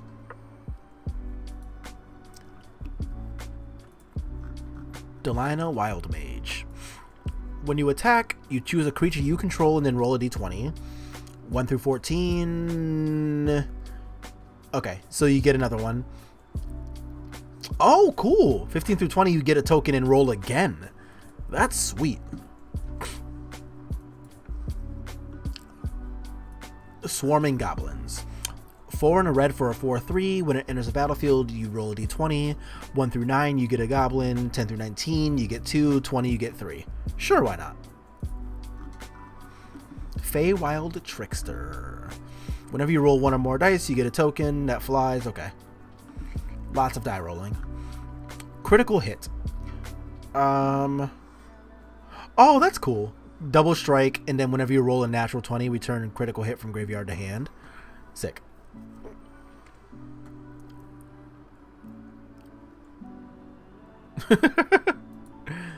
Which is actually something that's I've noticed so far too. I was gonna wait until the end of my little review here to mention this, but now that we mentioned natural 20, none of the cards here have any bad effects for natural 1. Like, there's no critical miss effects on these cards so far.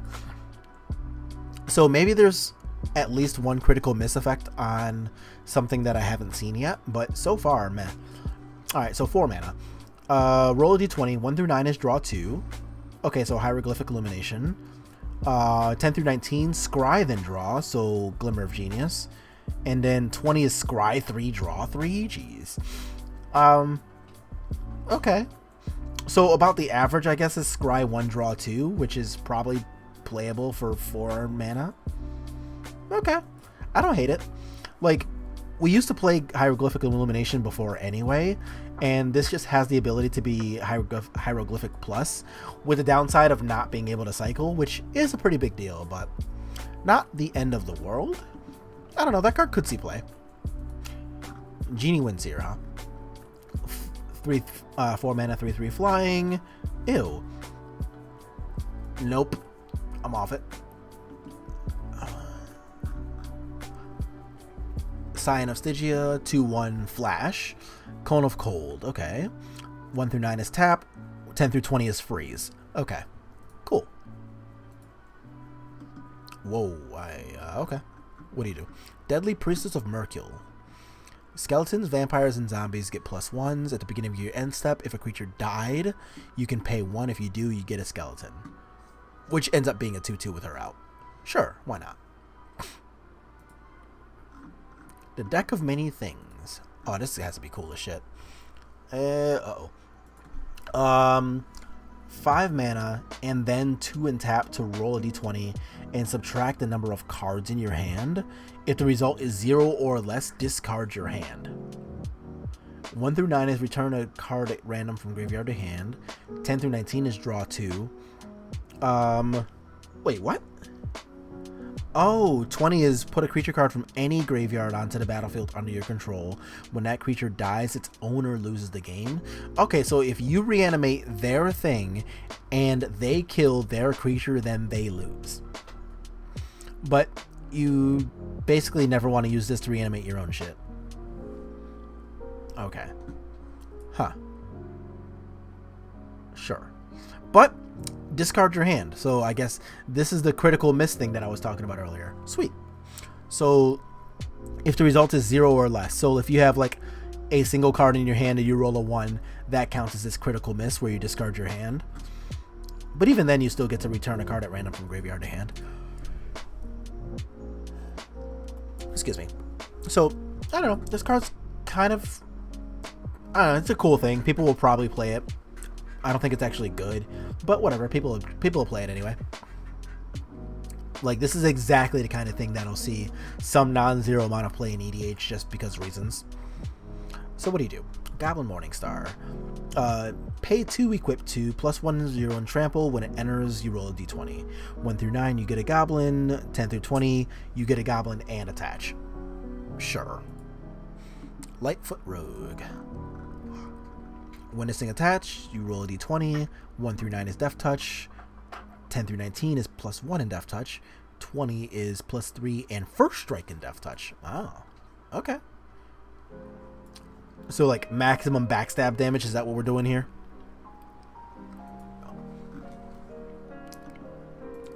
Pixie Guide. 2 mana, 1/3 flying. Oh, sure. So you get to cheat a little on your die rolls. Volo, Guide to Monsters. 4 mana, 3/2. Whenever you cast a creature spell that doesn't share a type with a creature you control or a creature card in your graveyard, you copy that spell. Sure. I'm sure there's potential somewhere for that to be good. Precipitous Drop. 3 mana enchant. You venture into the dungeon. Creature gets -2/-2. -5 as long as you've already completed a dungeon. Meh. Eccentric Apprentice. 3 mana, 2/2 flying. Venture into the dungeon. At the beginning of combat, if you've completed the dungeon, up to 1 target creature becomes a bird with pace spout. Sure. That's okay. Dragon's Disciple. You can 2 mana, 1/3, reveal a dragon. If you do, or if you control a dragon, this thing comes in with a +1 counter, and dragons have Ward 1. Sure, why not? Sylvan Shepherd. That seems really good. What seems really good?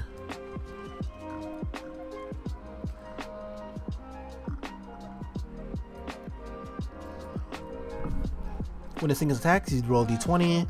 1 through 9, get 1. 10 through 19, get 2. 20, get 5. Sure, why not? This card seems okay. Wandering Bard. At the beginning of your end step, if your land entered the battlefield under your control, you enter into the dungeon. Okay, sure. Actually, I think this is the first one of these cards that I've seen so far that can actually complete a dungeon by itself. So that's kind of cool. All the other cards have like venture into the dungeon like once, like when it enters the battlefield you venture. When it enters the battlefield you venture.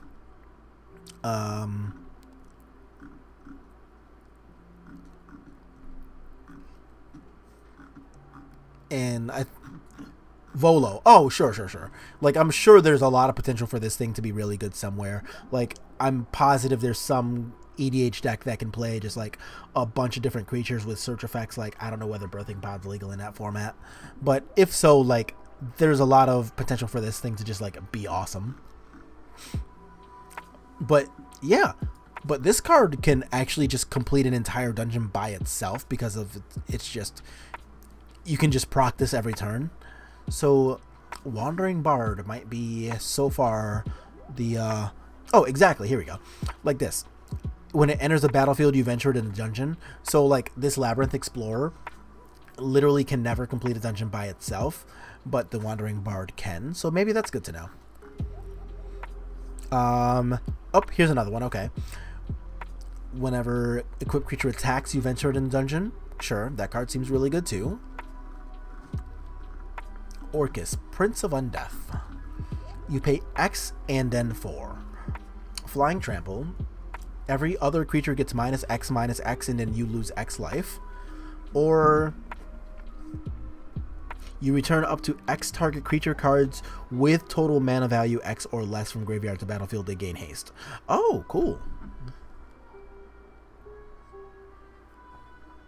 I don't think it's good, but I think it's pretty cool. Instrument of the Bards. At the beginning of the upkeep, you can put a harmony counter on Instrument of the Bards. Okay. Pay 4 and tap. You search your library for a creature with mana value equal to the number of harmony counters on this thing. If it is legendary, you get a treasure token as well. Sure.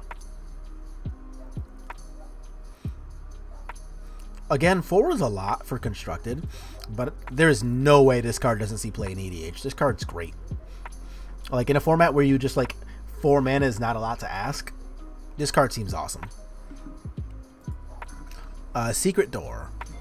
1 mana, 0/4 defender, and pay 5 to venture into the dungeon. Sure, this card's okay. Only as a sorcery kind of sucks, though. Planar Ally? Insert Celestial here. Yep. When it attacks, you venture into the dungeon. It's a 3/3 flyer. This card seems great. Clattering Skeletons. When it dies, you venture into the dungeon. Sure thing. Lots of dungeon cards now. A 5 mana 4/1? Why? When it enters the battlefield, you get a wolf token? This card sucks. Displacer Beast. Oh, that's a sweet picture, actually. I really like this little after images bit. When it enters the battlefield, you enter the dungeon. Displacement, pay 4, return to its hand. Sure. +2 mace. Oh, nice, nice, nice. Okay. Equipped creature gets just +2/+2. Sure thing. Alright. That's actually pretty sweet. Oh, man, I wonder if we're going to get like a Vorpal Sword or something in this. If we're looking at magic weapons. Spike Pit Trap. Pay 5, sack this thing, choose a creature. God, that's a lot of mana. 5 damage to a creature, 5 damage, and you get a token. Meh. Fate's Reversal. Return a creature from graveyard to hand. You've entered to the dungeon. Sure thing. What do? Faraday Devil is chosen. Tiefling Warlock. Whenever you roll a die, she gets menace and flying. And if you get a 10 or higher, you draw a card. Sure. Alright, what do? Faraday's Fireball. The Fireball does 5 damage, and then you roll a die. 1 through 9, 2 damage to each player. 10 through 20, 2 damage to just them. And it costs 5. That seems kind of bad. Drader, okay. Or a Drider. Spider Reach. When it goes down at combat damage to a player, you get a 2/1 spider with menace and reach. But this thing itself doesn't have menace, so it's kind of hard to proc. That kind of sucks. Like, its babies have menace and it doesn't. Meh. Elf Spider. Improvised Weaponry. 2 damage to any target, and you get a treasure token. Sure. Click. Barrowin of Clan Urder. Or Under, sorry. So you're a dwarf. When it enters the battlefield, you go into the dungeon. Oh, it doesn't have the cool alternate art? Oh, I was kind of looking forward to seeing another one of these sketches. When it attacks, you... Ooh. If you've already completed a dungeon, you attack and this thing reanimates something 3 or less. That seems pretty good. Dungeon Map. Pay 3, tap, enter the dungeon, or it just adds mana. Huh. Kick in the door. Alright. Put a +1 on current creature. It gets haste. No blocking by walls. Get into the dungeon. Sure. That's pretty flavorful, but yeah. Chaos Channeler. Attacks, you get a d20. 1 through 9, you can play the top card of your deck. 10 through 19, 2 of them. 20 is 3 of them. Sure. Earth Cult Elemental. When this thing enters a battlefield, you roll a d20. 1 through 9, each player sacks a permanent. 10 through 19, they sack a permanent. 20 is they sack 2 permanents. Cool. Froghemoth. Froghemoth. That's a cool name. 5 mana, we got a Trample Haster. When this thing deals combat damage to a player, you exile that many cards from their graveyard. And you put a +1 counter on this thing for each creature card exiled this way. You get a life for every non-creature card exiled this way. This card's sweet. Like, exiling things from graveyard is such a big deal. And this thing has haste, so it's not even like it's bad either. I don't know, this card will probably see a non-zero amount of play somewhere. I don't think it'll actually be, like, great, but it'll see some non-zero amount of play somewhere. Like, I don't think this is anywhere near as good as, like, Elder Gargaroth. But I can see this card at least maybe being, like, a one-of in, like, a Ponza sideboard that can get 5 mana pretty easily and wants the exile effect. Alright, so what do? Death Touch. As long as it's your turn, this thing has first strike and Death Touch. Jeez. And when it attacks, you enter into the dungeon. Oh my god. Even though it's a 1/1, this card's super good. Shit, this card's great. And it's a human too, which is pretty relevant. Also, a first strike Death Toucher that can be bought back with Lurrus in Lurrus colors. Oh man. This thing might actually slot really nicely just into the black-white humans that can Pioneer too. Yeah. Yeah, I think this card's like low-key really good. Alright, what do? Human Elf Ranger, reach and ward 1. Whenever you get a planeswalker or a creature spell, you've entered a dungeon, but only once a turn. Whenever you complete a dungeon, you get a 2/2 wolf. Sure. This card seems fine. Oh, what a tease. With like all of this, like the color scheme here, you got like the blue and white here, you got the staff, and like the card itself looks very gray. I actually thought this was a spirit card at first and I got really happy. But luckily she's not even good. Room abilities of dungeons you own can trigger an additional time. Sure. Zolto, Fire Giant Duke. When this thing's dealt damage, you've entered into the dungeon. Sure. Dungeon Descent. Ew. Battlefield tapped, you get a mana. Pay 4 and tap this and tap an untapped legendary. You venture into the dungeon. Oh, and only as a sorcery? Holy shit, this card is bad. Clever Conjurer.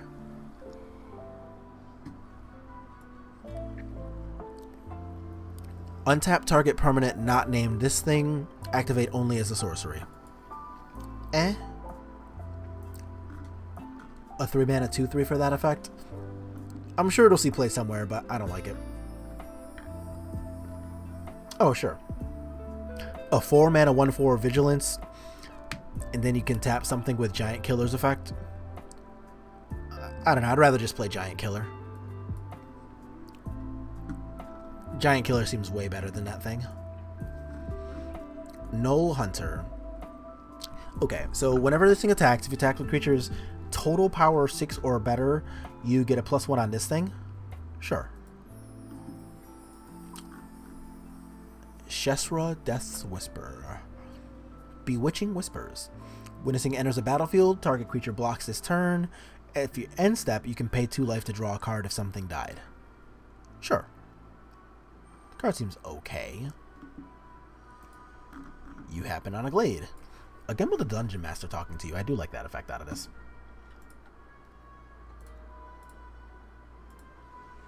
So let's see. Pay 3. And Journey On. Search your library for up to 2 basics. You put them into your hand. Or you get a permanent card from your graveyard to your hand. I don't know. I think I'm not going to go so far as to say I'm off of this card, but like you can just play Cultivate. And like yeah, the make camp is decent, but Cultivate actually adds to the battlefield, which I think matters a lot. You come to a Null camp. Okay. you can either intimidate them and make it so that 2 of them can't block, or you fend them off to give +3/+1. Sure. You find some prisoners. Well, pay 1 in a red, you break their chains to destroy an artifact, or you interrogate them. You exile the top 3 cards, you choose one of them, and you can play it. Okay.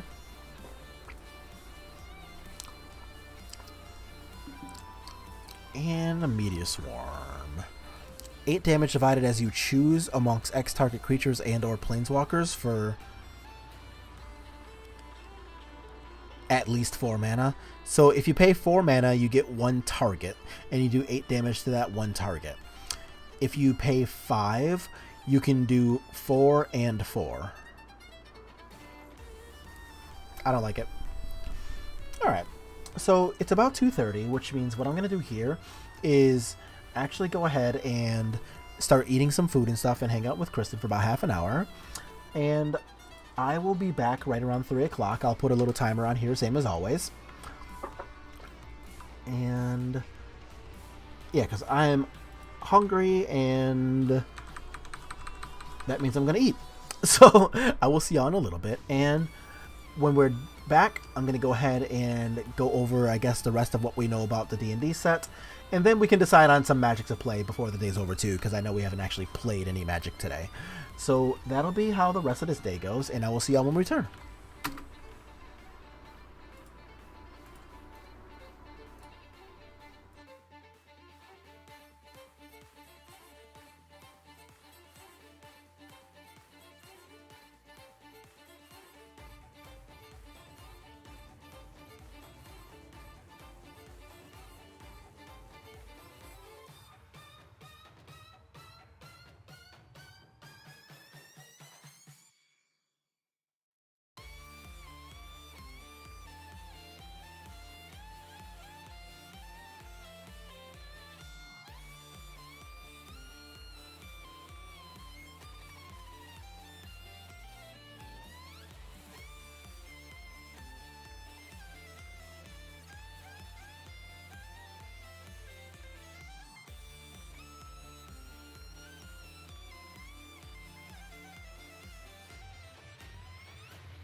with a lot of things in my day. I admit it, I don't take back what I say. If I said it, then I meant it. All my life I won a Grammy, but I probably never get it. I ain't never had no trophy or no motherfucking ribbon. Fuck the system, I'm that nigga. Bend the law, cut the rules. I'm about to risk it all. I ain't got too much to lose. Y'all been eating long enough. It's my turn to cut the food. Pass the plate with my drink. This my day. Lucky you, fuck you too. Woo!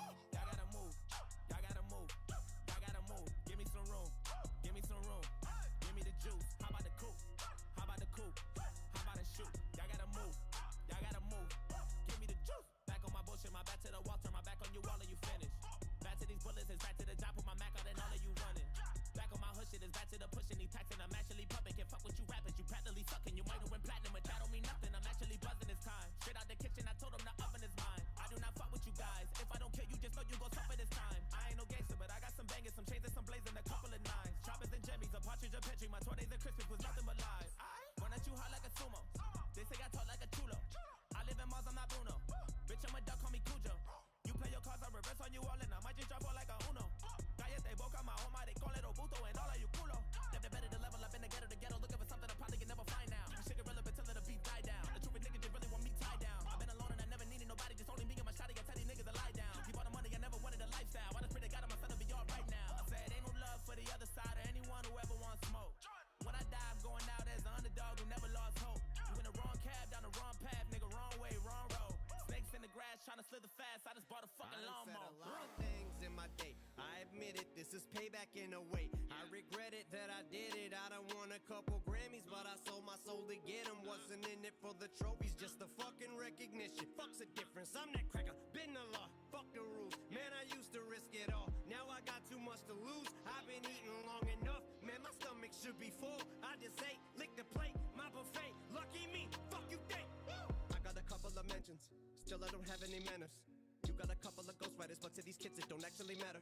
They're asking me what the fuck happened to hip-hop. I said I don't have any answers, cause I took a L when I dropped my last album. It hurt me like hell, but I'm back on these rappers. And actually coming from humble beginnings, I'm somewhat uncomfortable winning. I wish I could say what a wonderful feeling. We're on the upswing like we're punching the ceiling, but nothing is feeling like anyone has any fucking ability to even stick to a subject. It's killing me, the inability to pin humility. Why don't we make a bunch of fucking songs about nothing and mumble and bucket? I'm going for the juggler, shit is a circus. You clowns that are coming up, don't give an ounce of a motherfucker about the ones that were here before you that made rap. It's recap, way back, and seize that. Recap, on tape decks, 8 dats with a G-raps and Kane Jack. We need 3 stacks, ASAP, and bring Max the ace back, cause tap for these rappers have brain damage. All the lean rapping, face tats are out like tree sap. I don't hate trap, and I don't wanna see mad, but in fact, what I owe me at the same cat that would take that feedback and aim back. I need that, but I think it's inevitable. They know what button to press and will ever the pull to give me the snap though. And if I paid attention, I'm probably making it bigger, but you've been taking the dicks on a fucking back hoe. On the freaking minute, got me thinking of finishing everything with a seed of minutes and reaping the benefits. I'm asleep at the wheel again as I'm peeking and thinking about an evil intent of another beat. I'm a kill again, cause even if I got it in a beating a pill again, even ketamine or methamphetamine with a mini tin, it better be at least 70 or 300 milligram, and I might as well, cause I'ma end up being a villain again. Levels to the shit, I got an elevator. You could never say to me I'm not a fucking record breaker. I sound like a broken record every time I break a record. Nobody could ever take away the legacy I made. I never cater, motherfucker, never got a right to be this way. I got spiked inside my DNA, but I roll till the wheels fall off. I'm working tirelessly, ayy. It's the moment y'all been waiting for, like California, wishing rain and pour, and that drought y'all been praying for. My downfall, from the 8 Mile to the South Pass to the same marshal, that outlaw that they say is a right, I might have fell off. I'm back on that bull like the cowboy. So y'all gotta move, yeah, y'all gotta move, yeah, y'all gotta move. Give me some room, give me some room, give me the juice. How about the coupe? How about the coupe? How about the shoot? Y'all gotta move, y'all gotta move. Give me the juice.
넌 뭔데 자꾸 생각나 자존심 상해 애 같아 얼굴이 뜨겁고 가슴은 계속 뛰어 내 몸이 맘대로 안 돼 어지러워 넌 한숨의 모래 같아 잡힐 듯 잡히지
You're right. So it is.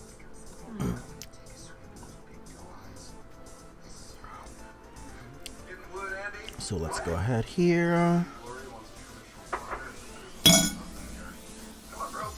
Oh.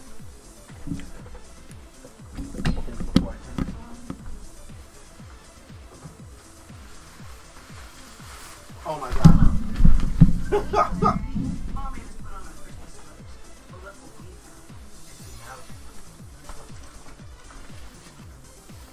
I'm hungry for the blood of little girl. Death from rotten boy. Terrifying. The scariest thing is that it felt like a 2-year-old.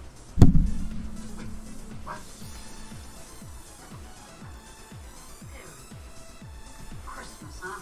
Where the hell came up with this one? December comes. All right, and back. So yeah, so we got lots of cards to go over still, I think.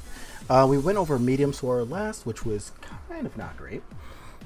And the last thing we got to do as far as food's concerned, had some leftover salt potatoes and stuff from yesterday. So I just kind of like built them into like mini loaded potato bites, which was pretty sweet. Except there's definitely more of these. So that'll be pretty exciting too. So if you see me like go on mute for a little bit, I guess as I decide what to play and then we'll get to playing Magic, that'll be what I'm in the middle of doing because food's good. What? You want my butter? No, not really. Thank you though. Excuse me. So let's see. We got Shambling Ghast. When this thing dies, you can either Brave the Stench and somebody gets -1s, or you get a treasure token. This card seems pretty good. Like, dying and making a treasure actually seems kind of good. I don't know how many uses we'll get out of that, but it seems like something for sure. Alright. Flash 5/3, but only if somebody died this turn. Okay, so it is a very tragic backstory. Got it. Honestly, still kind of cool as far as things are concerned here. 6 mana, 2/5 flyer, you get to bounce somebody. Okay. You're ambushed on the road. Yikes. You can either make a retreat to bounce something of yours, so you cast Rescue, or somebody gets +1/+3. Sure, that's cute. You want T-Fang Blade? Whenever it deals combat damage, you can enter the dungeon. It's got Death Touch. It's not bad. You want Team Allison? Can't be blocked as long as it's attacking it alone. And when it deals combat damage, you enter into the dungeon. Sure.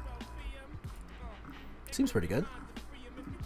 You find a cursed idol. You can either smash it, destroy an enchantment for an artifact, or you get a treasure token and venture into the dungeon. Not bad. This card seems cool. Even if it's sorcery speed, that card still seems fine. Boulette. If a creature died, you get a +1 counter on this thing. Sure. Feign Death. Return to battlefield tapped with a +1 counter. Sure. Dwarf Hold Champion. 1 and a white. If it's equipped, it gets +0/+2, so it's a 3/3 plus whatever the equipment does. Sure. Bar the Gate. Counter target creature or planeswalker spell. Enter into the dungeon. Sure. That seems actually kind of decent-ish. Keen Ear Sentry. You have X-Proof, and opponents can't do dungeon things more than once a turn. Sure. Ray of Frost. Ray of Frost enters a battlefield. If it's red, tap it. If it's red, it loses all the abilities. And the thing is frozen too. There's another one of these that does almost the same thing for red and green creatures, except you don't get to make the thing lose all the abilities. But adding a whole nother color seems medium. Zombie Ogre, huh?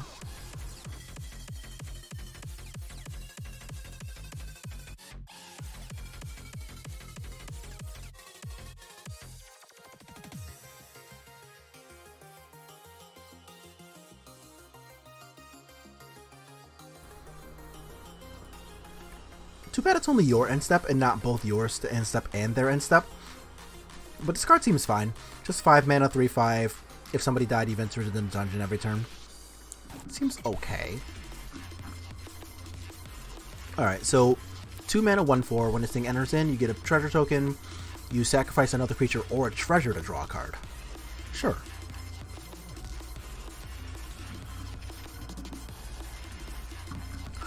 Mordenkainen's Polymorph.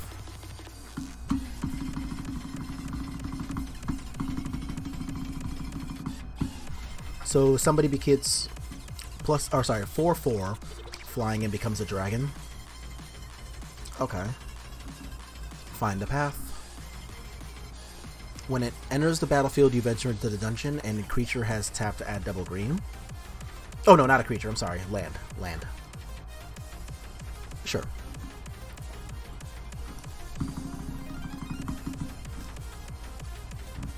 It costs 3 less if it targets a blue permanent you don't control. Can't be countered. +1s, and it bites something. Sure. Volo. Oh, fly. Sure. Flying, and whenever it deals combat damage to somebody, you get to go into a dungeon. That seems okay. Cridle of Baldur's Gate. When Cridle deals combat damage to a player, they lose a life, mill a card, you gain a life, and scry 1. When you attack, you pay 2. If you do, any creature cannot be blocked. Sure. Seems medium.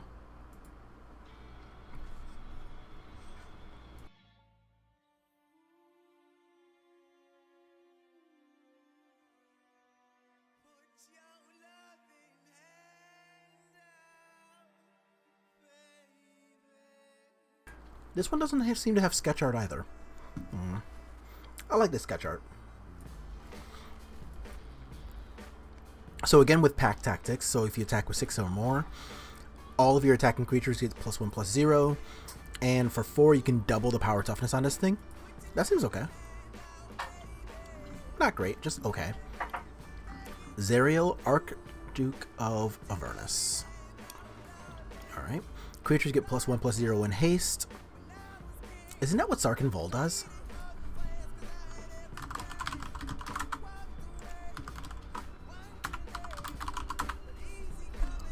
Oh, it's +1/+1, not +1/+0. Okay, so they're a little different. So for 0, you get, oh, just like Tybalt, it gives you a Red Devil. Okay. -6, emblem is first combat phase, you untap target creature, and then another combat phase. Oh, that's really good. Okay. This card seems cool. What are you? Devoted Paladin. 4 and a white, Orc Knight. Oh, we were just talking about that, where only humans in the past could become paladins, but I guess that is no longer the case now, which is also good.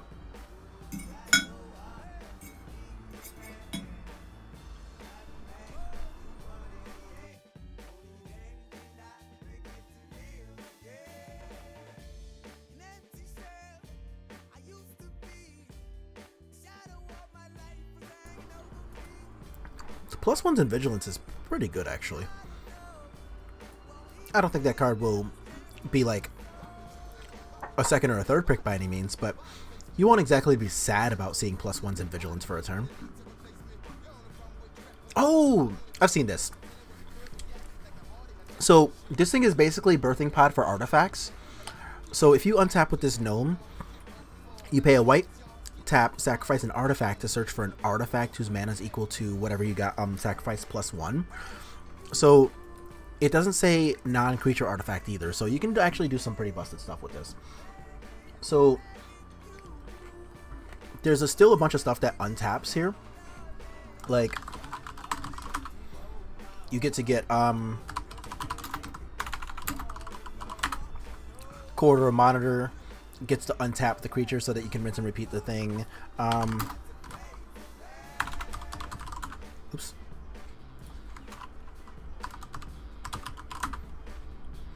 Is it Unbending? I thought I typed in Unbender. No? Oh. I guess I don't remember the name now.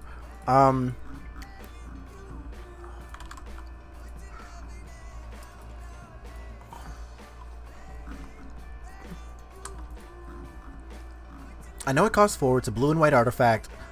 Unbender time, not time unbender. Whatever, you got me, guys. So yeah, untap another target permanent. So, oh, Tine, not time. Okay, that's why it's different. T-I-N-E. But yeah, so this Fiddlebender, you do have to pay mana each time you use it, which is medium annoying, but this card still seems like it has the ability to be ultra powerful.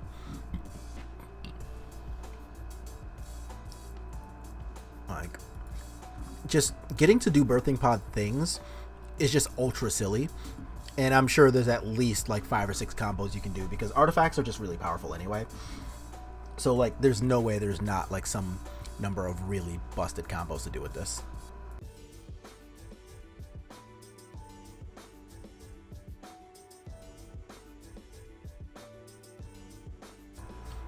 Okay, so Tiger Tripod.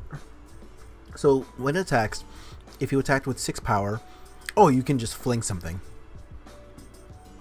Oh, but you can only fling at a creature. You can't fling at a player. Okay. So I guess that card's actually not good. I thought it was going to be pretty decent. Dragon Turtle, huh? 3 mana Dragon Turtle, flash. When it enters the battlefield, tap it, and...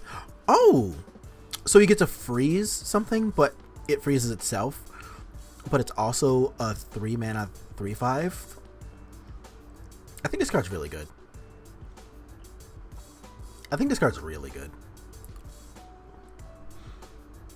Also, I'm positive this is going to get some kind of Godzilla alters. There's going to be a shit ton of Godzilla alters on this thing, so if you like Godzilla, expect somebody who does painting to take care of that for you. Celestial Unicorn. Whenever you get life, you get a counter on this thing, and I actually like this picture. Like, it's very... I don't know. It reminds me of one of the planes from like Mirage or something. Let me see if I can look it up while I'm chewing.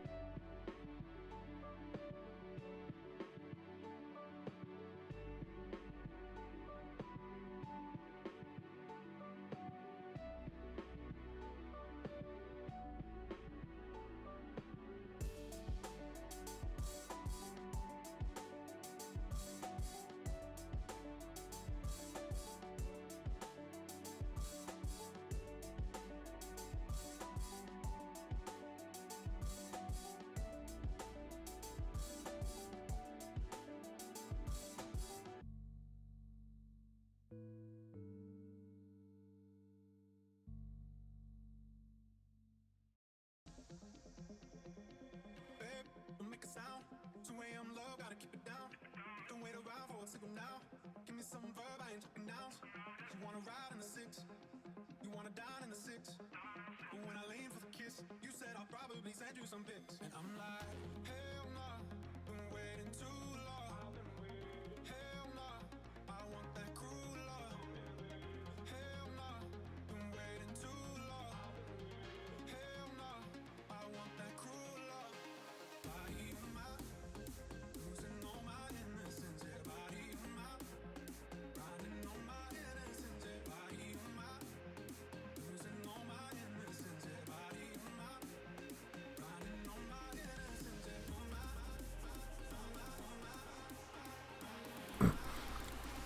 Yeah, I couldn't find the exact one I was looking for, which means I don't know what set it's from. Oh, you know what? Maybe it's from Tempest? I don't think so. Yeah, definitely not. Okay, never mind. Alright, so the planes I'm looking for is not from a set that I know, but I feel like I've seen something that reminds me of this before.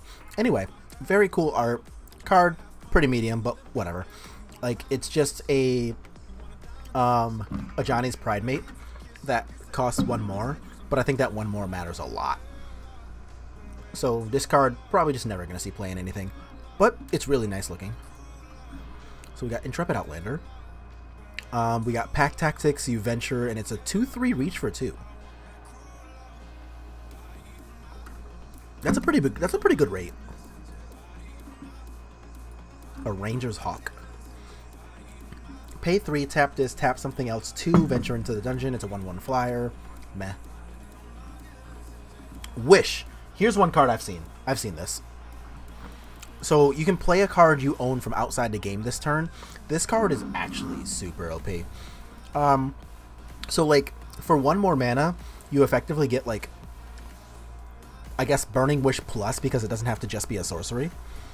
And for anybody who doesn't play Legacy, we'll do that too. Let's look up Burning Wish, where you can choose a sorcery card you reveal from outside the game, put it into your hand, exile the thing. And while this card is very good, like it sees a lot of play in Legacy Storm decks, you can just wish for any card though. It doesn't even have to be a sorcery.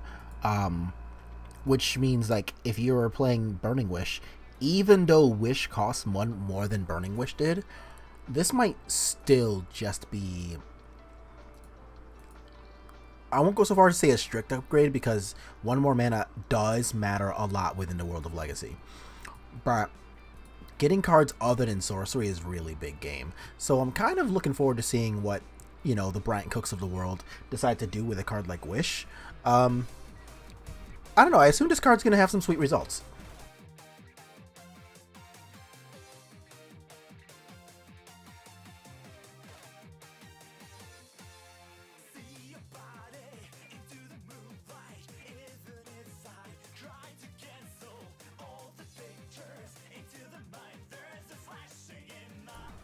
So we've got a Baleful Beholder, which this is one of those things that everybody saw coming.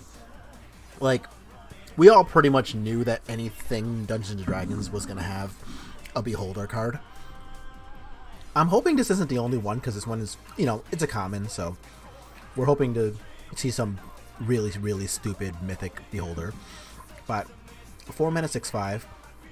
Either they sacrifice an enchantment, or all of your friends get menace until end of turn.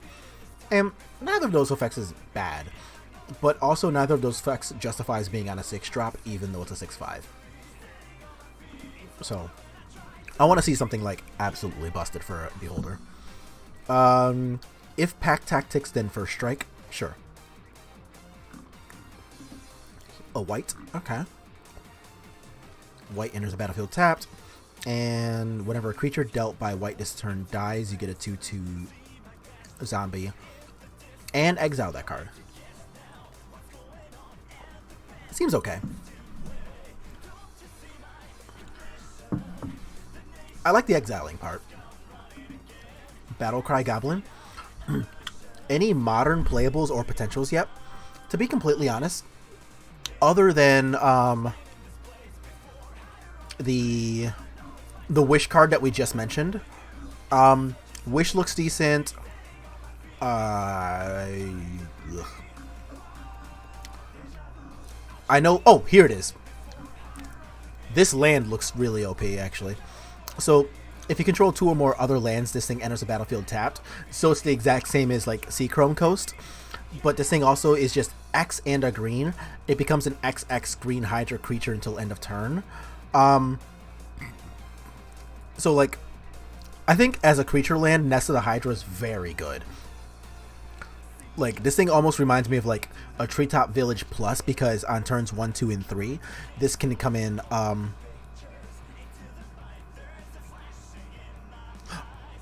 2 or more other lands. Oh, I lied. It is not the same as Seachrome Coast. It has to be exactly turns 1 or 2 to be untapped. But even still, like, it just seems like Treetop Village Plus, because it has the ability to come in untapped, and even though 2 mana for a 3/3 is a pretty good rate, this thing can just be a 6/6. So I think I like Nest of the Hydra. Like, that card's really good. I think that is so far. Oh, like Burning Hands is also not bad. Like 2 damage to something, but 6 damage if it's green. So you have more copies of like Unholy Heat to put in your deck against Primeval Titans.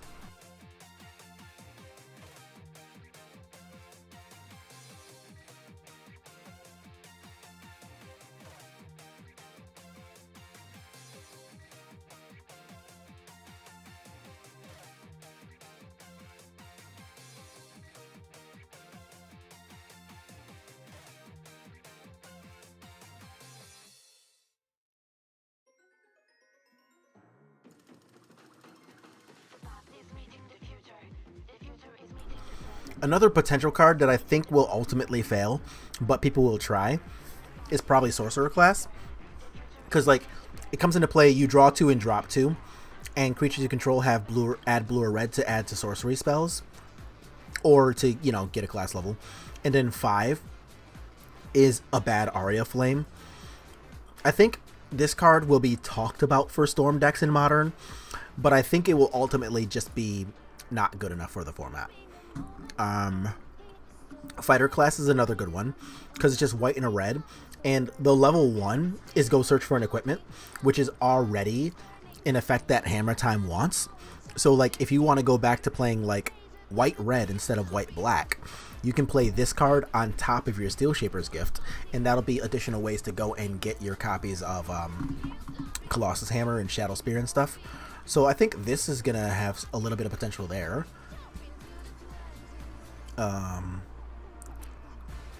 Bard class, I don't know what this card's going to do, but we did get to talk about the combination of Bard class with his level 2, where your legendary spells cost this less to cast. And whenever you cast a legendary spell, you exile the top 2 cards of your library. You can play them this turn. Like that with Kethis. Like, I feel like there's a combo there somewhere, but I'm not a Kethis player by any means, so I don't know what the combo potentially could be. But, like, between Bard class, Kethis, and, like, Mox Ambers, I feel like there's a deck there somewhere. I don't know where it is, but I feel like there's some kind of deck there somewhere. But I think that is so far everything that at least looks like decent to playable. I mean, obviously there's Guardian of Faith, and people have been talking about that in Spirits, but I did get to have a whole conversation earlier about why I do like that card in Pioneer and I do not like this card in Modern. And Demilic might see plays somewhere, but I don't think it's actually good in Modern. I think it's pretty Pioneer playable, though. So there are a few playables, at least it looks like, but I don't think anything's, like, you know, particularly great or, you know, worthy of making new archetypes for or anything like that. So we left off at Battlecry Goblin.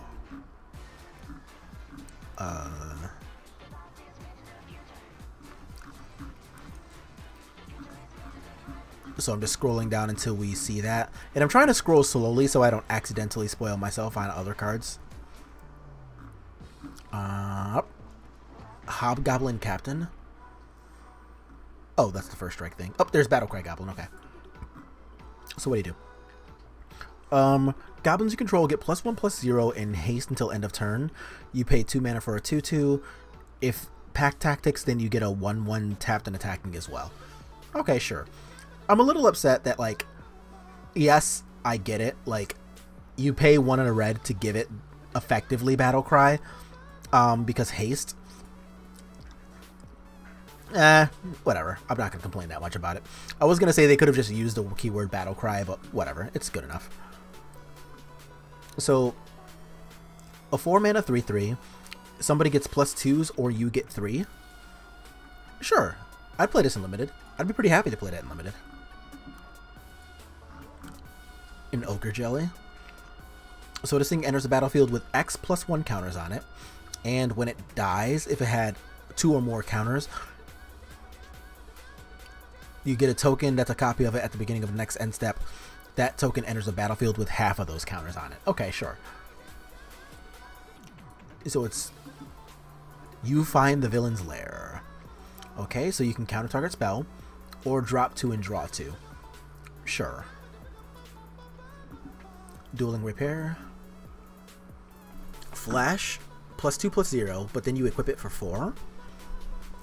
Meh. Abendeth Draco Leech. Flash Flying, 5/2 for 4 mana. Enters a battlefield tapped. You can cast it from your graveyard if somebody not named this thing died this turn. Oh, here's another good control finisher. Like, a 5/2 flying clock is not the, you know, that's not the worst clock anybody's ever seen. And being able to cast it from your graveyard if you killed a creature, that seems pretty strong too. So I don't know. I like this card overall. Another thing that blue-black control might want to play one of in their main deck for Pioneer.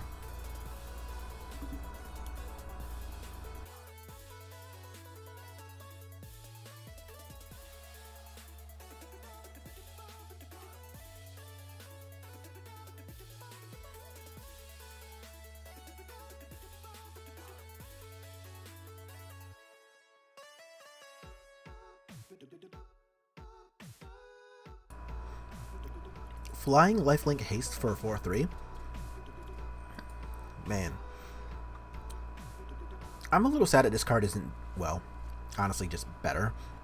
Even though it's just like a generic adult gold dragon, gold dragons are really powerful within the world of D&D.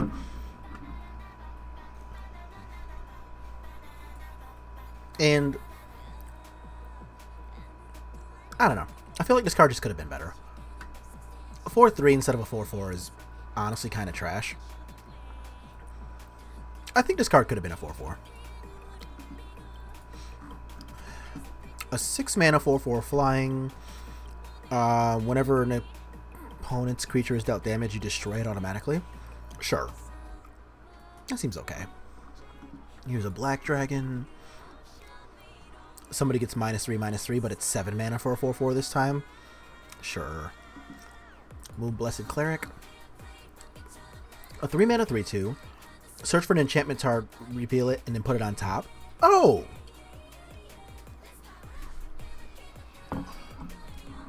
So it's like Heliod's Pilgrim adjacent.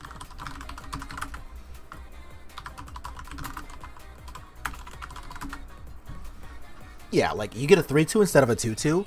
Oh, sorry. Yeah, a 3/2 instead of a 1/2. But this card puts it in your hand, where this card puts it on top of your deck. So there's your trade-off. So if you are in the market for this kind of effect, that's where you would choose which of those effects you want to play. So, I don't know, seems okay. So let's take a look at the Book of Vile Darkness. Okay, beginning of your end step, if you lost 2 or more life, you get a token.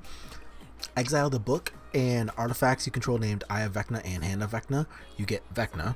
An 8/8 black zombie god with indestructible. It gains all triggered abilities of the exiled cards. Have we looked at Eye and Hand of Vecna yet? I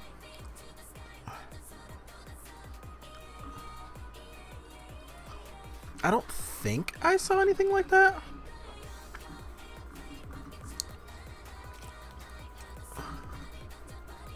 Oh, here's the Hand and Eye right here, which means there's more stuff that we have not actually gotten to go over yet. Alright, cool. Well, let's finish scrolling down. Oh, whoops.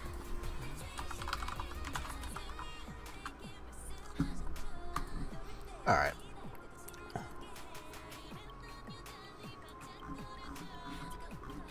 Okay, I think I went down too far. Oh, we definitely went down too far. Okay, whoops.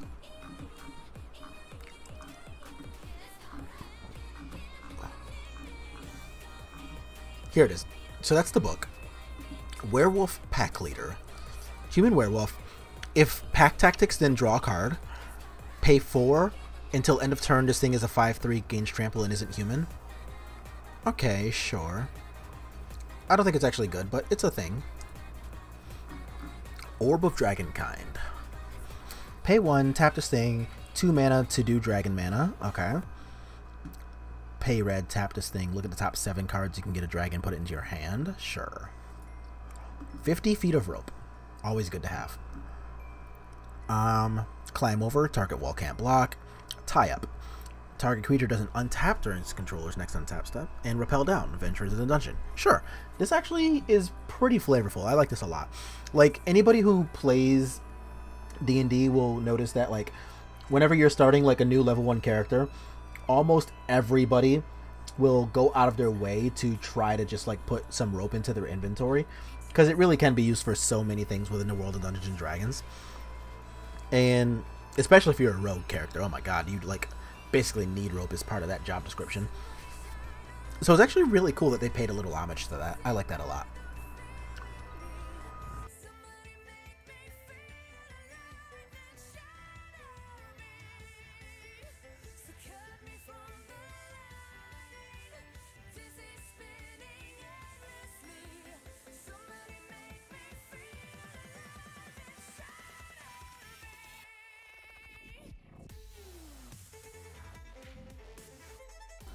So here we've got Grazelax, Illithid Scholar.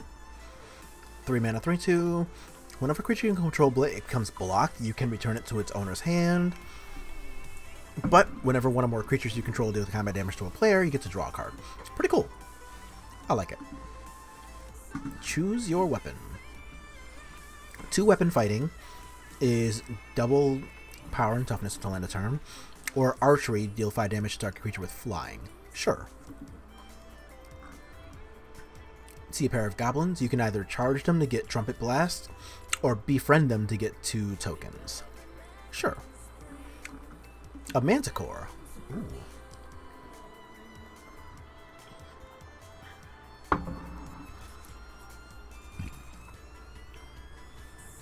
Oh, hey! It's got alternate art. Cool. So, flash and flying, tail spikes. When it enters the battlefield, you finish off a creature. Okay. Whatever. It's flavor appropriate for an old school creature.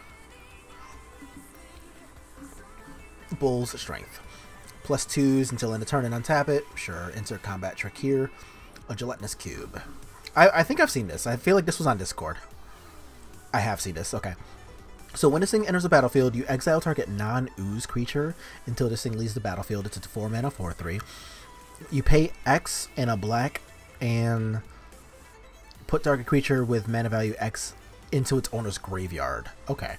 So like you dissolve the thing so that it just stays in the graveyard and they never get it back if they kill the cube, which is kind of cool. I don't know. Card seems flavorful. It's okay. You hear something on watch. You can rouse the party, everybody gets +1s, or you set off traps to deal 5 damage to an attacker. I think this card's not bad. 5 damage to an target attacking creature is actually a pretty decent rate. Most of these cards tend to deal about 4 or 5, and I think 5 is right around that cool sweet point. A little sad that it's not 6, because 6 means Primeval Titan, so this card really just won't ever see play in Modern, but I don't know, it's a thing. Dawnbringer Cleric. Enters a battlefield, you can either gain 2 life, or destroy an enchantment, or exile a card from a graveyard. This card's great. 2 life is whatever, it's pretty close to Charming Prince in that regard. Destroy an enchantment I think is pretty huge. At least in Modern, destroy target enchantment usually means destroy target Urza Saga right now. And that card's kind of everywhere, so that's a huge life bonus from being able to play something like that. And then exile target card from a graveyard. Like, we always like exiling things from graveyards. Opposing graveyards are tools, and we don't like them. So that was pretty sweet. I have seen this. Target opponent discards a card, but if you spend treasure mana, you just thought seize them without losing life. So, card's cool. Guild Thief. 2 mana 1/1. When it deals combat damage, you put a counter on it, and for 4, it can't be blocked. Okay. That is a thing that exists. The Black Staff of Waterdeep. Alright.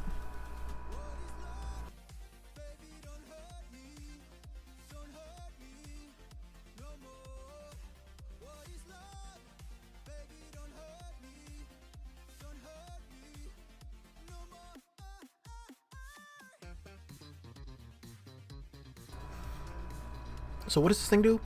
You can choose to not untap this thing. It costs just 1 blue. And 1 in a blue, tap this thing. Another target non-token artifact you control is a 4/4 as long as this thing remains tapped. Meh. That seems okay. Only as a sorcery? Never mind, card's bad. Did I miss you going over Guardian of Faith? Hello. And yes, you did. So we did get to go over Guardian of Faith. I got to put out a lot of, I guess, mostly complete thoughts on what I thought of that card. But as always, I am going to go over that card probably a little more in detail in like a planned video.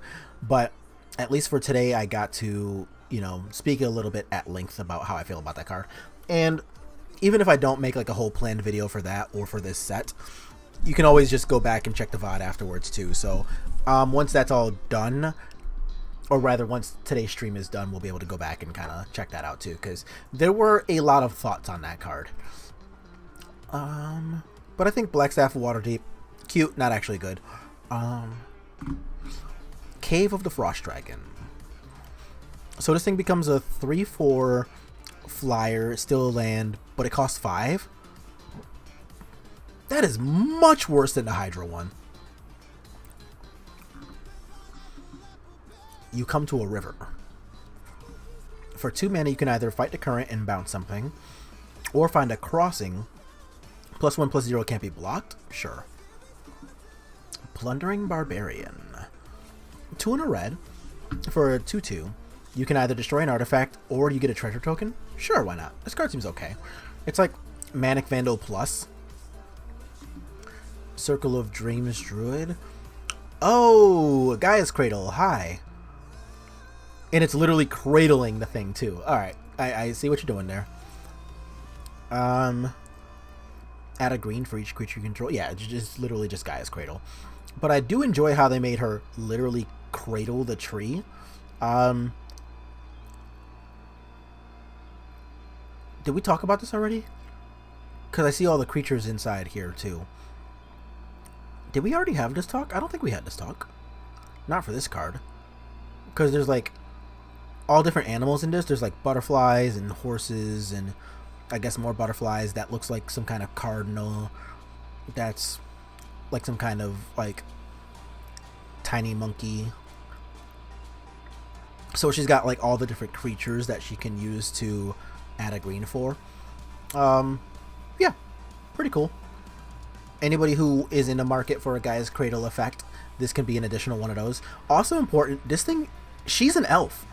So she might actually slot into the elf deck already in really pick a format, because just another thing to add a mana for every creature you control is already super gas. So if she sees play as, I don't know, like a random one of, then I don't know that I'd be terribly surprised about it. I don't know that it's necessary, but it's a thing that is possible.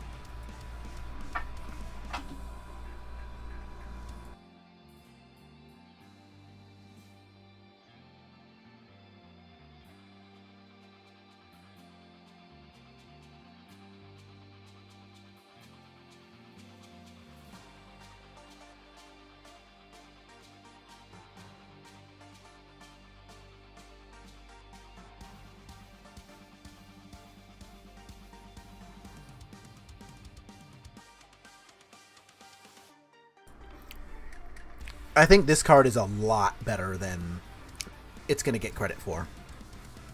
More in a second.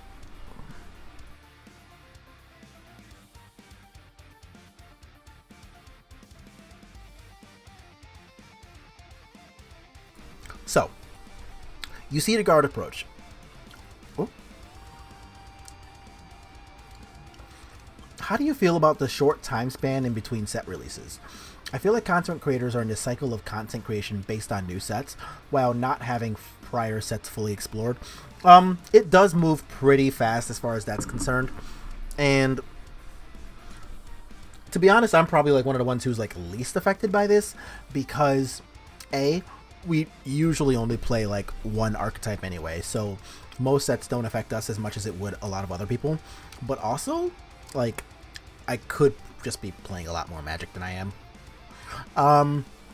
So it'll come up here a lot less often in a lot of places, but it's definitely true that a lot of people were, you know, you don't really have time to explore formats or sets really in full, especially since, you know,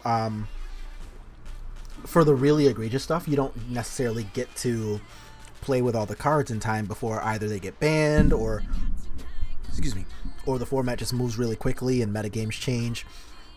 And this is a pretty good example, right? Because, like, it's July 5th right now, and Modern Horizons 2 has been out in paper for only, like, what, half a month, and we're already talking about a new set. So it's really crazy to see just, like, how quickly cards really do come out, especially in, like, this kind of time period where I don't know what EDH product is out, but I'm sure there's some EDH summer product out. But we have Forgotten Realms here. We have Modern Horizons 2 that just came out last month. There's a lot of stuff coming out in a very short amount of time. And all of this is in between all the other announcements that Magic has as well. So, like, you know, if you're into creating content, then there's basically just, like, always something to do.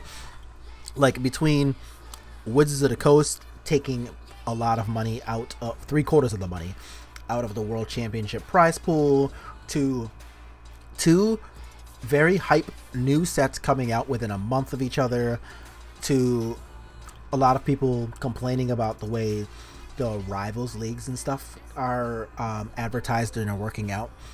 But also the fact that, matter of fact, I only knew about this because I happened to see it on Twitter, and once I saw it on Twitter, I did not care enough to watch. But with that said, does anybody in this chat, did anybody here even know that there was a Rivals weekend this weekend? Like, you know, we had matches with players like LSV. Did anybody even know about that this weekend? They don't advertise shit, and it's really crazy.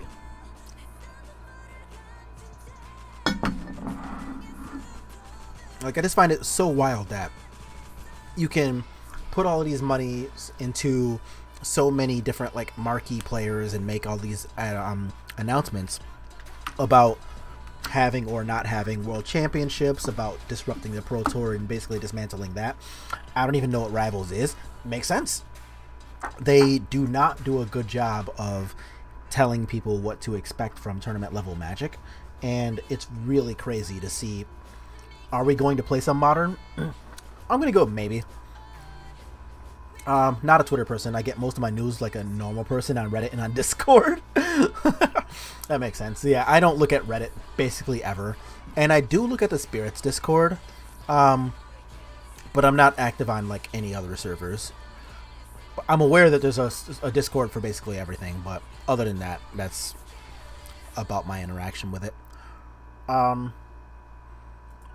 So, if we do have time to play Magic, I actually think I want to play Pioneer today, because I guess kind of brewed up a list that I really liked, and I'll be going over that and deciding what to do, like, whenever we're done looking at all of these cards. But today I think I'm just going to be finishing this up definitely, and then deciding on kind of what to do from there. But let's go to this card. You see a Guard Approach. Now, this card I think I actively really like in the worlds of both Historic and Pioneer for the Mono Blue Spirits decks. So the reason I say that is because the Spirits decks already play cards like Spell Pierce, like Miscast, and both of those 1-mana protective spells. We've even played the cards like Dive Down, and the Simic version plays Blossoming Defense.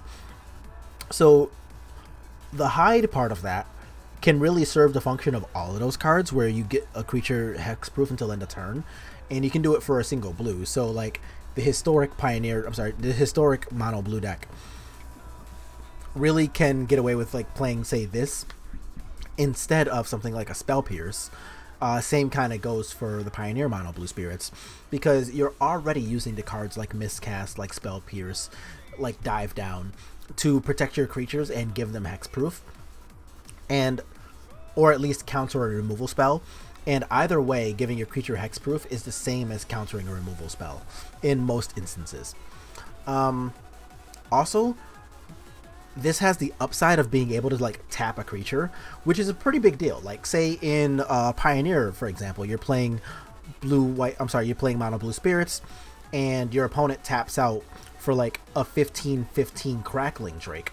Well, now you can just tap the creature, where if you were playing a card like Dive Down or a Spell Pierce or even Miscast, none of those have the ability to help you with a Crackling Drake at all. Or insert other creature here, so like Rankle, like Crackling Drake, like Spawn of Mayhem, anything that has the ability to just be giant. And so it's a good card for mono blue spirits. I think so, because this card is like, in that deck, it's kind of like Spell Pierce plus. So I'm gonna say that I will definitely give this card a shot and see if I end up liking it. I suspect that I will like playing like 2 of this effect. Because, like, I'm already kind of in the market for Spell Pierce. We're already kind of in the market for cards like Dive Down. And this is just that with the upside of being able to tap a creature. So, yeah, maybe this card ends up being really good. We'll see. A treasure chest. Okay. Oh, hey, a critical miss! I was talking about that. Okay. So you pay 3 to cast it, 4 and sacrifice to roll a die. So if you roll a 1, that's a critical miss. You lose 3 life. 2 through 9, you get 5 treasures. To be fair, you're putting 7 mana into it. 10 through 19, you get 3 life and 3 cards. 20 is search your library for a card. If it's an artifact, you can put it on the table. Otherwise, put it in your hand. Okay, sure. 7 mana is a lot for this, but that'll be a pretty exciting die rolling thing that people like to do. So what do? A 4 mana 4/3. Flying Vigilance. When Icing Death Frost Tyrant dies, you get to make a Frost Tongue. It's an equipment with +2/+0. Whenever equipped creature attacks, you tap something. Okay. Sure, why not? Card seems okay. Flame Skull. 3 mana, 3/1, flying, can't block, mythic. When it thing dies, you exile it. If you do, you exile the top card of your library. Until the end of your next turn, you may play one of those cards. Oh, sure. So, when Flame Skull dies, you exile Flame Skull and the top card of your deck, and you can choose to either cast Flame Skull or the top card of your deck again. Okay. And it can't block, so you don't get to, like, infinite blocker with this thing either. Okay. I think this card's kind of good. Like, it's very cool. I don't think it'll be good enough to actually, like, see play outside of probably a standard environment. Maybe something like a 1 or 2 of in Pioneer Phoenix, but I doubt it. Actually, no, a 3/1 flyer for 3. That might be good enough to see play in like some mono red sideboards. Like, I can see that seeing play against, I don't know, some control decks. Because it's a good recursive threat. It makes them respect it. And it trades with a 5 mana Shark Typhoon. Yeah, exactly. So, like, I think it also has potential up to Pioneer. I don't think this card can see play in Modern. Like, the card just is not, it's just not there. It's not good enough for Modern. But it'll be good in Standard. Like, this card will be great in Standard. I think it has potential for play in Historic. It's just a good mono red card. And in Pioneer, this card just seems pretty good. Like, being a 3/1 flyer for 3 is good enough to trade, like I said, with a 5 mana, I guess Shark Typhoon. Yes, they can make a 1 toughness 1, but that opens them up to, like, having their Shark Typhoon turn taken away by, like, your land that flips into a 1 mana spell. I don't remember the spell. It's a tapped red land that can be a red spell that does 1 damage to something and exiles it. So if they want to, like, play around that card, they might have to go ahead and play Shark Typhoon as X's2, which means they're trading their 4 mana play for your 3 mana threat that you can buy back and they can't. And if they want to dodge Bone Crusher Giant and Wild Slash and even Shock, they have to actually pay 5 for it, which makes it a 3/3. And even that is still not good enough to just beat Flame Skull in combat. That'll just trade. So if they want to play around all of the options that you're already playing as a red deck, they should actually be paying X's5 on a Shark Typhoon, and that's still only good enough to trade with this thing, not actually beat Flame Skull. So I think this card has got a lot of potential in Pioneer mono red decks, and it's clearly just going to be really good in Standard. So kind of looking forward to seeing what this card all does. Charmed Sleep. Enters the battlefield, taps something, and it's frozen. Okay, sure. That picture is pretty adorable, though. A Mimic. Ooh. Artifact, it's a treasure. You tap, sack, add a mana of any color, and it becomes a shapeshifter with power toughness 3/3. Sure. Card's not the worst. Den of the Bugbear. Add a red until end of turn for 4. Becomes a 3/2 goblin with whenever this thing taps, you get a 1/1 red goblin also. It's not terrible. Oh, hey, it's a big Mythic Beholder. I was complaining about that. So a 4 mana 5/6, beginning of upkeep, you choose an opponent. Until end of turn, they can't cast spells. You can look at the top card of their library anytime. You can play the top card of their deck, and you can spend mana. Okay, so you can cast cards off the top of their deck. It's Future Sight on their stuff. But they also can't cast spells during your turn basically ever because of his text. Okay, so this is exactly the kind of like broken shit I was expecting from a Beholder. You know, it's just like a 5/6 for 6, which tells you that it's powerful, but it's not like, I don't know, some huge. It's not the biggest thing in combat, but it's definitely a respectable threat for sure. And then it's got exactly the kind of like perplexing gaze. There we go. Words are hard. Kind of effect that I was expecting from something like a Beholder. And it does some like tricksy shit too, which is looking at the top of your deck and playing cards off the top of your opponent's deck. So it, you know, it does a lot of things that I would expect a Beholder to do. Like, you get to control a lot of what they're doing, which is a very Beholder ability. You get to have like a secret eye power, which is looking at the top card of their deck. And, you know, Beholders like treasure and stuff like that. So you're taking their cards and like you're stealing their thoughts like a Beholder can certainly do. So yeah, I like this a lot. This is very flavorful, and also like for a format like ADH, I think the card's just good too. So yeah, I'm a fan. I don't think this is constructed playable in. Oh yeah. No. For like an actual constructed format, I think this card's straight up trash. But if you're playing a lot of EDH, because remember, EDH is where like the flavor cards typically live, I think this card is very flavorful, and it actually does like a powerful effect in that universe. Like, if you're playing like Pioneer or something, like this card doesn't do anything. But that's okay, because that's not where this card is really made for. So yeah, I think the card is good for its function. Purple Worm. So 7 mana, 5 if something died, and it's got Ward 2. Sure. Insert big dumb creature here.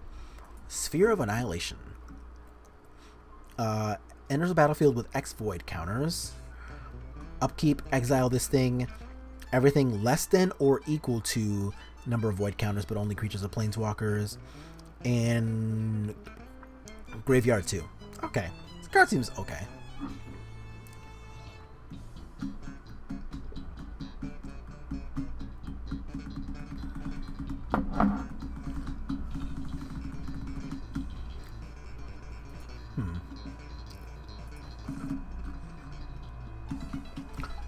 Zero 1 Menace.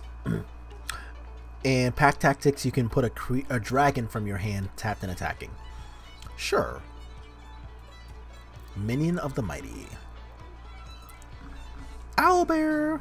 Oh, okay. So 4/4 trample for 5. Sure. Oh no. We've got a blue one. Oh, this is garbage. A 6 mana 7/7 with Ward 3.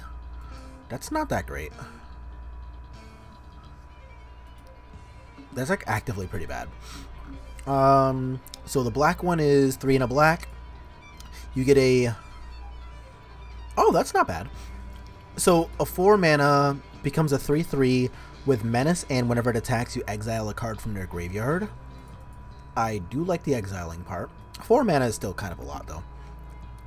Is that supposed to be the Trask? It is. So 9 mana for a 10/10. If when it enters the battlefield, if it was cast, it gets haste and ward 10. When it attacks, it fights a creature opponent controls or defending player controls. Okay. The problem with the Beholder is, unfortunately, it doesn't have flying. The real damage. Hey, oh, hey, what's up? Yeah, no, like the Beholders not having flying, it definitely does suck quite a bit. It doesn't feel like it's. Yeah, that's kind of what I'm. Yeah, I was trying to say something nice about the Trask here, and honestly, I just don't really have nice words about it. Like, it is just like a big dumb monster, and honestly that is what the Tarask is. But like, this card does not, it doesn't invoke the fear in my heart like a Tarask should. Is I guess what, fuck it.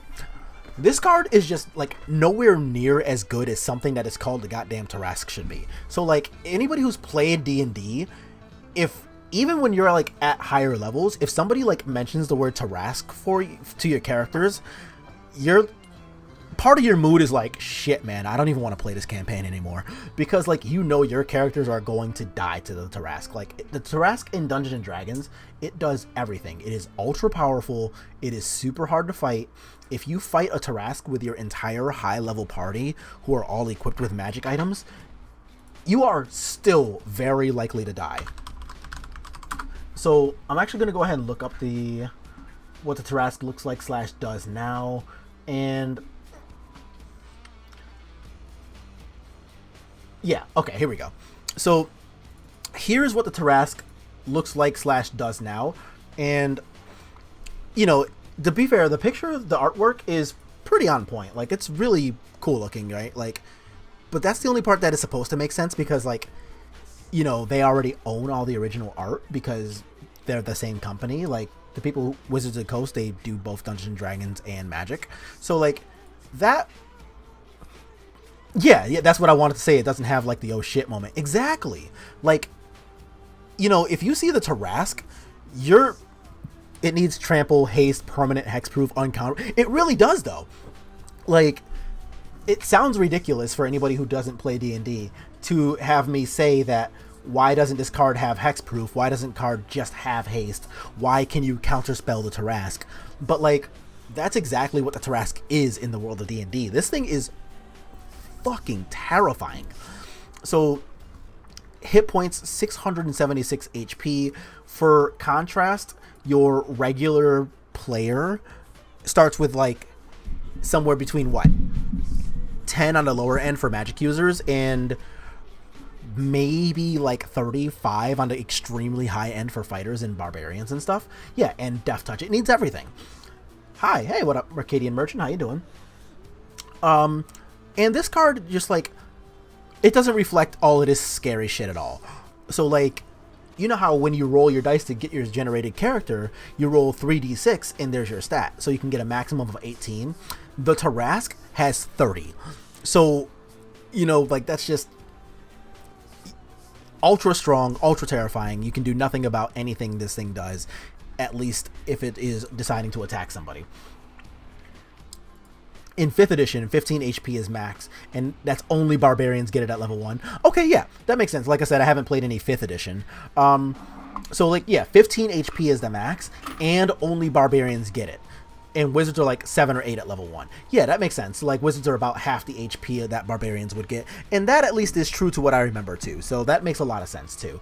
But, like, 676 versus first level at 15 maximum. Like, so at the absolute bare minimum, you're looking at 45 times the HP that your human can start with. Like, that's so crazy. And look at all of these abilities this thing has. It has fire, poison, immunity, bludgeoning, piercing, and slashing from non-magical attacks. So you, even like the best sword master fighter with a million freaking feats and stuff and skills, has no ability to harm the Tarask unless it's using a magical weapon already. They had the right idea about gaining ability with if you cast from hand. Sure. Aren't they basically supposed to be unassailable? Exactly, and that's kind of where I'm going with this. So, like, you can't charm it, you can't frighten it, because what the hell is going to scare this thing? You can't paralyze it, you can't poison it. Blind sight is 120 feet, so, like, even if the room is in total darkness, for a full 120 feet, so 40 yards, that's almost half of a football field away. It can still just choose to see. Oh, here we go. Legendary resistances 3 times a day. So if the Tarask fails a saving throw, it can just choose to succeed instead 3 times a day. It's so crazy. Yeah, if you cast it from hand, it gets trample, haste, hexproof, death touch, transfer over planeswalker. Exactly. Like, it's so crazy. Like, for this card, put it in a bag of holding, maybe, right? Something, yeah. But like magic resistance has an advantage on saving throws over spells and magical effects. Anytime that Tarrasque is targeted by a magic missile spell, a line spell, or a spell that requires a ranged attack roll a 1d6. On a 1 to 5, the Tarrasque is unaffected. On a 6, the Tarrasque is unaffected, and the effect is reflected back at the caster. Like, what? So, like, anytime you are trying to hit this thing with, like, a direct spell of some sort, even like a fireball, because it requires a ranged attack roll, you just can never hit this thing, and some of the time, it'll just reflect the thing back to you. It deals double damage to objects and structures, so you can't even, like, set up like a wall or anything to try to kill it or try to block it out, because it's just going to wreck your shit. It's so crazy. Like, it makes 5 attacks a turn. It can literally swallow you whole if it just chooses to try. Like, it's nuts. Like, this thing just straight up invokes fear in like everybody who plays D&D, and the fact that oh, actually, fireball is saving throw based now. Okay. So you can hit it, but even that is really funny though, because like it can just choose to not let you hit it. So even that's still crazy. Like, this thing's nuts. And the fact that the magic card here is pretty powerful, but not anywhere near. They shouldn't have tried to design the card. There was just no way to succeed. It's pretty close. Like, honestly, this card really should have gotten, like, the fucked up Emrakul treatment. Is what they really should have done. Like, they should have just made this thing. The question is, how effective Fireball? Yeah. Like, even, like, a max level Fireball, like, they can just choose to not have that happen to them. And they can just do that 3 times a day, which is so crazy. But yeah, so Mercadian Merchant, I think the only way to make this card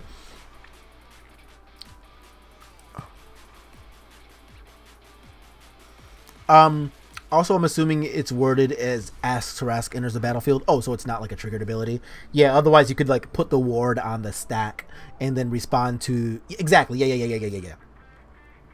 That's exactly where I was going to, because you could like put the ward on the stack and then respond with just like a Doom Blade. So I assume, yeah, it's like. So I'm pretty sure it's not going to be like an actual triggered ability. Yeah, why no trample? Why a lot? Annihilator? I would have actually accepted Annihilator on the Tarrasque. Like, if somebody said, okay, we're going to put the Tarrasque into standard, but because it's a goddamn Tarrasque, it's going to have Annihilator, I think everybody would have been like, I don't like Annihilator, but that is appropriate for the Tarrasque. Like, something like this should have Annihilator.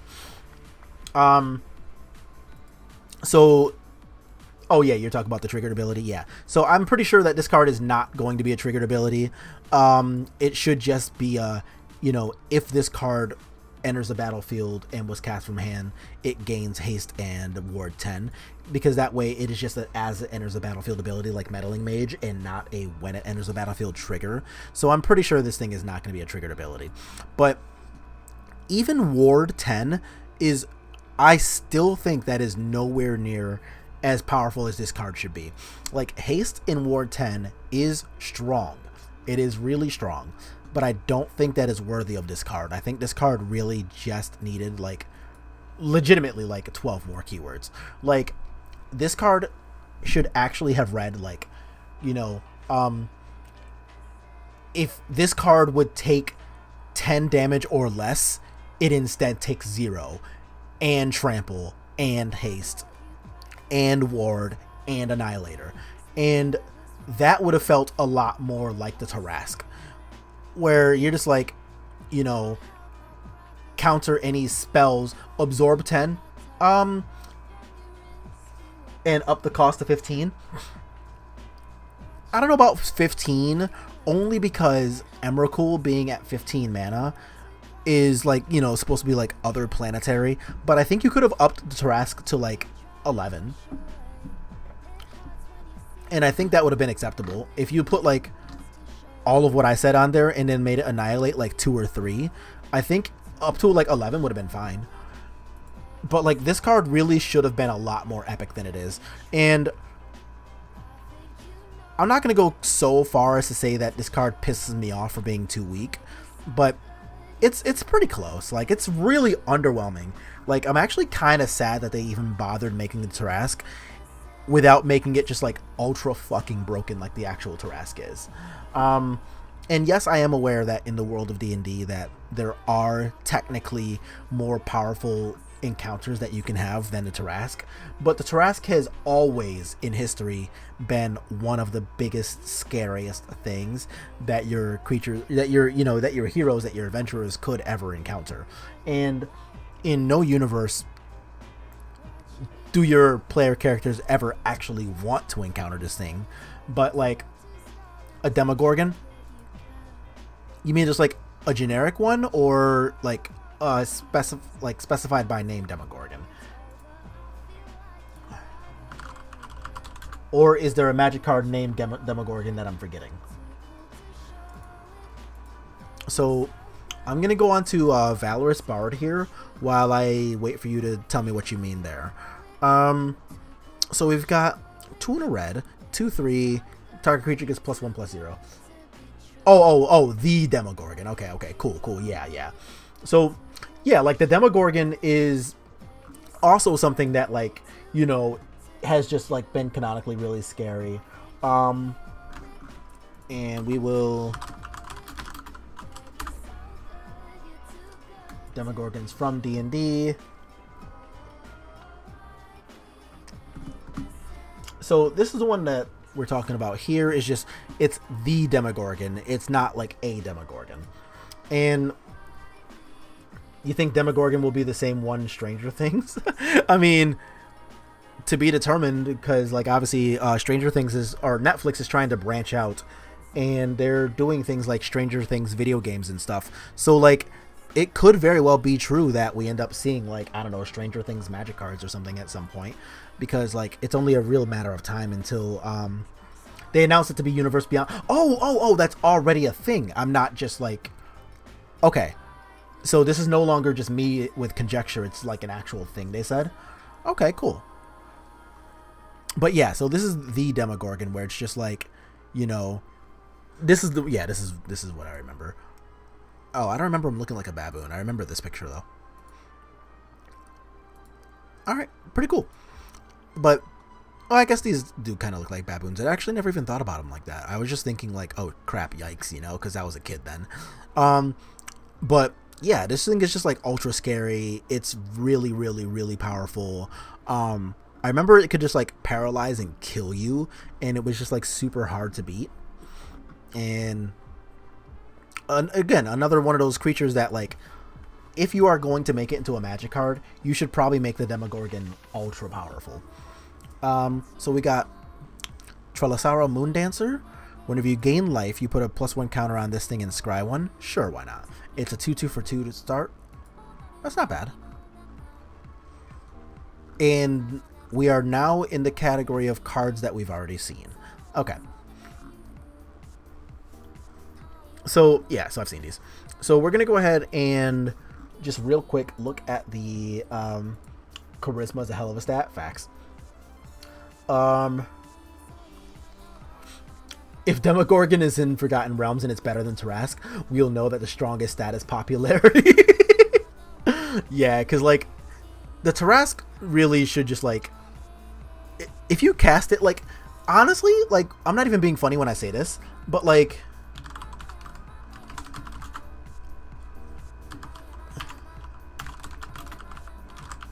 I'm legitimately more scared of this dinosaur than the Tarask.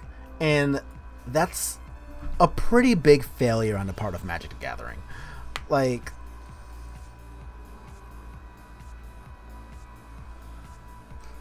Carnage Tyrant is, like, legitimately super powerful. Like, remember, like, when it was in Standard, pretty much the entire format was warped around decks that could play and resolve this thing.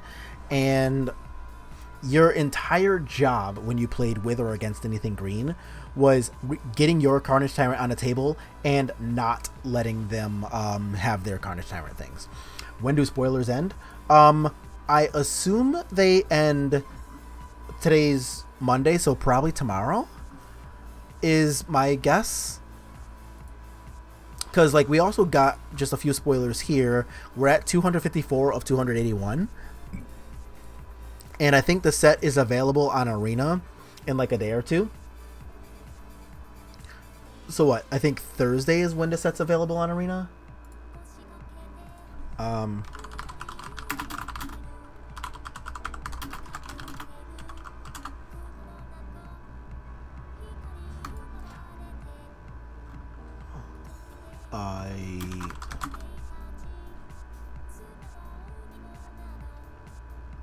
Daily roundup for the 5th. Pre-orders. Collecting. Oh, what am I doing? I can just open up Arena. That'll tell me. So I think the spoilers actually end tomorrow, and you'll be able to get the cards for Moto/Arena later this week, I think. But I'm just going to check the last day that it's available for purchase here now because I can. Available for purchase until July 8th. And the 8th is Thursday. Yes. Okay. So it's going to be this week where you can play these cards. Also, is there anything I want here? There's not. Alright, so I'm done with Arena for now. So yeah, so you'll be able to play with... Oh, so they do end tomorrow? Okay, got it. So that is what I thought. Because I was like, I'm pretty sure I'm getting my weeks right here. But let's go ahead and check out the rest of these too. So Inferno... Oh, I like sets like these. They should put time in such a way any standard set that comes immediately after Modern Horizons should be a lower power level so that we have time to digest Modern Horizons sets. I agree with that. So, of course, over the last few years, they've had some real issues even moderately balancing the standard sets lately. Because, like, we just had, like, obviously, like, the Ixalan block was, like, fine. But basically, as soon as Ixalan ended, we were just like bullshit set after bullshit set after bullshit set, right? Like we had War of the Spark, and like that fucked everything up with Teferi and Narset and Karn. And then we like jumped right from that into straight up just horseshit zone. Like, oh, no, don't trust me, I'm getting there. But like right after War of the Spark, we had Throne of Eldraine, where, good lord, that entire set is fucked up. We had like Throne of Eldraine with what? With Oak. I'm gonna forget like 12 cards when I say this too. Yeah, like Eldraine had Bone Crusher and Brazen Bower, which both see play in like 4 formats now. You have like cards like Oko and Once Upon a Time that also had to be banned in multiple formats. And like, just think about it, like Feasting Troll King is realistically probably what? Like the 14th or 15th best card in Throne of Eldraine, which is just a freaking standard set, and that card is broken in half. And it's no, I don't even think Feasting Troll King makes the top 10 best cards in Throne of Eldraine. Yeah, well, yeah, exactly. Like after that, there was Ikoria, which it was only broken with Asmo. Exactly, but that's why I'm saying that it's only like the 14th or 15th best card in the whole set, because realistically, if you're playing a card like this, having access to a 0 mana 7/6 Vigilance Trample is super strong. Like, that is a really crazy thing that you have the ability to do. But it took something like Asmo to bring this card out, sure. But like, but that's why it's still better than Tarask. I mean, I know you're saying it as a joke, but this card legitimately is better than Tarask. Because, like, a 7/6 that you can break out as early as turn 2 is still just, like, a lot better than what this thing's doing. Earl was from Theros. Ikoria gave us companions. Ugh. But yeah, like, everything in a row was just really fucked up. Like, the companions were fucked up. The planeswalkers with static abilities were fucked up. Earl was fucked up. Only Lurrus was broken. not being funny, does that statement mean that you don't play either Legacy or Vintage? Real question. The reason I ask you that question is because Zerta is really, really fucked up in the worlds of Legacy and Vintage. Like, this card is still banned in Legacy. Like, it's very, very strong. Because, like, okay, that makes sense. So if you don't pay attention to Legacy and Vintage, then I understand your statement completely. Because Lurrus is the only one that's broken in basically every format. No, not cycling. So what happens with Zerta, I happen to like companions, Obosh and Gigantha. Sure, why not? Like, Obosh is not that bad as far as, like, rewards for building your deck correctly. I think Obosh is actually, like, right there on the fair power level. Yorion is just very good in, like, 4 formats. Like, this thing's good in Standard, it's good in Pioneer, it's good in Modern, and it's fine in Legacy. You can also play it in Historic, but it's okay there. Yeah, Obosh was so well designed. I agree with that. Like, I think Gigantha is also fine. Like, this card is like the epitome of, hey, I'm going to choose a detriment to have a very fair upside to building my deck like this. I think Gigantha is completely fine. I think Obosh is on the better end of the well-designed companions. But, like, remember, like, Gyruda, this thing was ultra fucked up before the companion nerf. Like, this thing was ruining Legacy before the companion nerf actually happened. Because, like, in Legacy, before companion nerf, you got to just go, like, LED Gyruda, win. So, like, yeah, companions were, like, ultra fucked up. And if it wasn't for the nerf, I legitimately don't think any of the companions would have survived a ban list or a ban wave. Karuga's also pretty good. And what surprises me about this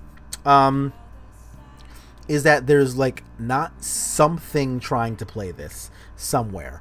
Like, you can't play it in Modern because all of the cards that are playing all of these, like, 3 CMC and greater decks are also playing the Cascade cards that cost 0. So, like, you can't really play this thing in Modern. But, like, I'm kind of surprised that nothing is trying to play this in, say, like, Pioneer, where you have access to cards like Brazenbauer. Oh, no, those don't work. Never mind. That's why. Never mind that thought. I'm bad at this. I was going to say where you have, yeah, you have things like Brazenbauer, like Bone Crusher Giant, but you can't, like, play Fire Ice, which I think is, like, there's none of the split cards in Pioneer. Alright, so I guess that's why this card really can't see play there. Okay. I just talked myself into understanding it. Well, yeah, Fire Ice would be, yeah, that's my point. Like, Fire Ice is 4, which is why I was thinking that you could play something like this, but Fire Ice doesn't exist in Pioneer, which is why I shut up. Like, because you can definitely play both Karuga and Fire Ice in the same deck. Yes, that works. But Fire Ice itself just isn't legal in the format I wanted to play it in. Like, yeah, like, it just doesn't exist in Pioneer. So, whoops. But, like, what's the unique one, Lutri? Like, this card's also pretty good. Like, you can't play in EDH formats, which makes sense because who would ever play EDH and not just jam this? But you could play this in basically every other format. Like, I even saw a vintage list with Lutri once, and that was kind of cool. It was like I think it was like some Grixis control deck that was playing Lutri, and in a format where, like, half of the cards are one-ofs anyway. Like, this is pretty sweet. No, it doesn't. They didn't ban Soul Ring, but they banned this. Like, I get the point you're making. But, like, Soul Ring is not only not the most powerful thing you could be doing in Vintage, but also packed decks can play it. Yeah. Like, Lutri is pretty good in Vintage, yeah, because you can play Lutri plus Tainted Pact. You can play Lutri just, like, with value cards like Ancestral Recall, and that's good enough when you're already playing, like, a bunch of one-ofs, so your entire deck is now one-ofs. Like, I think it's a pretty good addition. And it even says non-land, so this doesn't necessarily restrict your ability to play cards you would already want to play anyway. So you can still play, like, 4 of each of your fetches. You can still play, like, 2 to 3 volcanic islands if you want. You can still play like 2 basic islands if you want. Like, none of that changes anything. Like, you can even play like some weird Xeroxy type plan with wastelands if you want to. Like, it only says non-land cards, so you can still totally get away with this in even a format like Vintage, where you get to just like do some busted shit, like doubling up on Ancestral Recall, great. Doubling up on like Demonic Tutor, great. Or using Lutri to like win counterspell wars when you're just trying to resolve a Tainted Pact, still very cool. So there's a lot of good stuff that can be done with a card like this. But I think Lutri is, like, EDH aside, also one of those cards that's really, really fair in the world of Magic. Good evening. Hey, Carlos. How you doing? But I think Sol Ring itself, at least in the world of Vintage, is a card that is certainly powerful, but is nowhere near, like, the strongest thing that you can be doing in the world of actual, like, I guess, constructed Magic. In Cube, where you don't know what your deck is going to contain, yeah, sure. Like, Sol Ring's absolutely busted. But, like, you'll see Sol Ring is just one mana rock in a whole world of really good mana rocks. Like, you get to play all the Moxen, you get to play a Lotus, a Mana Crypt. Like, Sol Ring is great, and it is good enough to make this list of 8, but it's only, like, one of the list of 8. Workshop is the real mastermind. Yeah, Workshop is, shops are good. But, like, same thing here. Like, you get to play, like, this deck for sure, and it does play a Sol Ring, but Sol Ring is only one of a bunch of broken fucking mana things to accelerate your deck. So, like, the fact that Sol Ring is in Vintage doesn't make Sol Ring special, because not only can everybody have one, but Sol Ring is just one of, like, 25 of those effects that you can play. And it's okay. But even in decks, here we go, that are actively looking for colors will still play their on-color Moxen and a Lotus, of course, but they won't play Sol Ring because Sol Ring doesn't add any value. Which is why I think Sol Ring is just, like, not quite good enough to see a ban in Vintage, but it's a really powerful card for sure. Workshop is the mastermind. Oh. Got it, okay. Well, fast mana in EDH, I think, is acceptable, but, like, Lutri, how to say? Okay, so I think Lutri, specifically being blue and red, restricts deck building because of the fact that you are only limited to being able to play decks with blue or red in them to play a card like Lutri, which means that I'm sorry, blue and red, not even blue or red. You need cards that, you need to build blue, red, and sometimes plus other colors, but at the very least you must be blue and red, and that takes out a lot of deck building restrictions. That also takes out a lot of people's abilities to build very specific commanders, even within the world of blue and red. So, like, you can't play, like, mono blue, you can't play mono red, so there's, like, no Azusa, no Urza. You can't play mono red, so there's no, like, I don't know,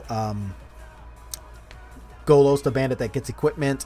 There's no, like, no Ragavan. There's no, like, a lot of stuff that you would otherwise have deck building room to do, because a card like Lutri is just so crazy good in the world of EDH where you're already restricted to one-ofs that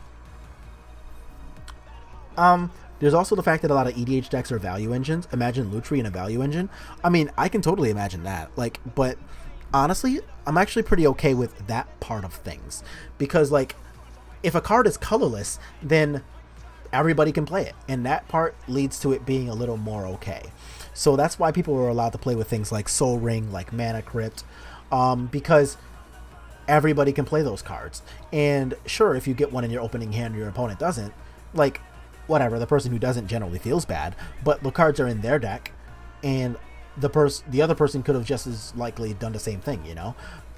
But Lutri is not available to everybody, and it very actively restricts deck building, even within the same color pie, which is why I think Lutri is a lot less acceptable than cards like Sol Ring and Mana Crypt, because, like, I can build, I don't know, my blue-white Vega the Watcher deck, I guess, and I can totally have Sol Ring and Mana Crypt, But even though I'm a blue deck, I still can't play Lutri, which means that a lot of my deck building ability is restricted by what I'm trying to do if I want to play Lutri.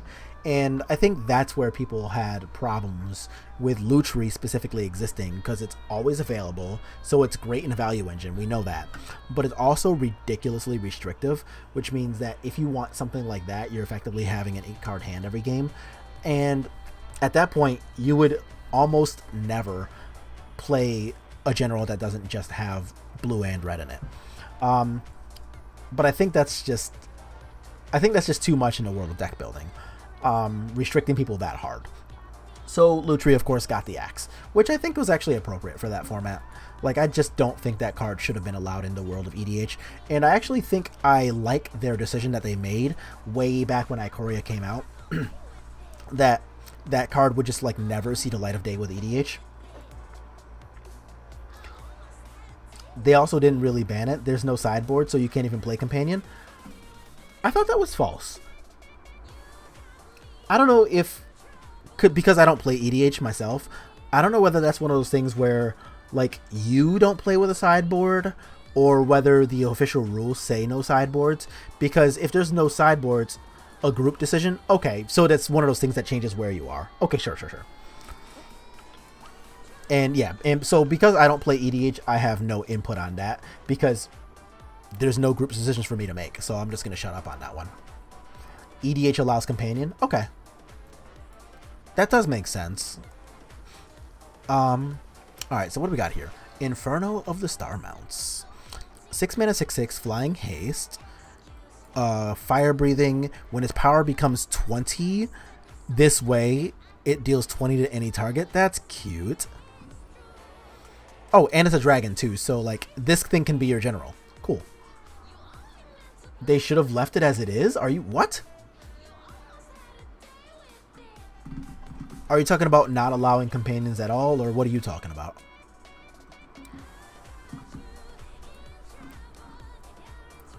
Okay. While you're typing that, Hand of Vecna.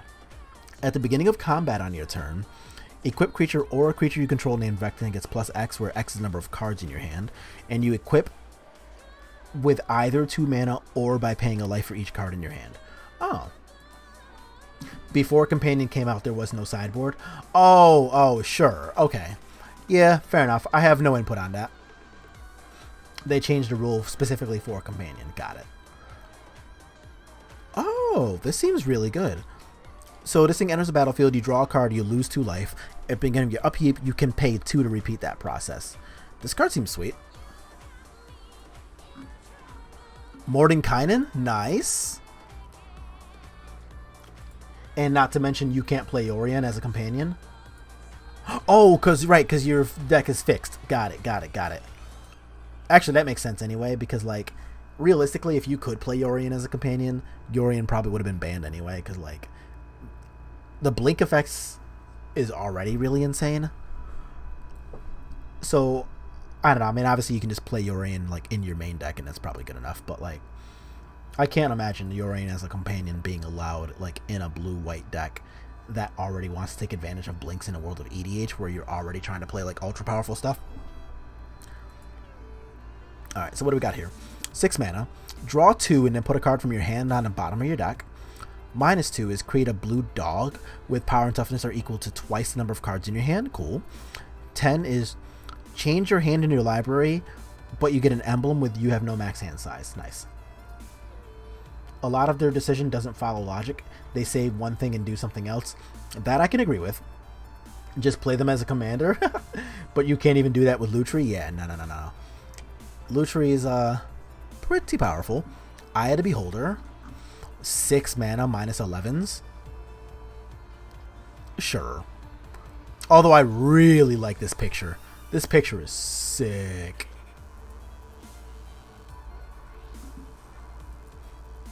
You can't even do that with Lutri? Yeah. No, Lutri's no commander, nowhere near the format. 3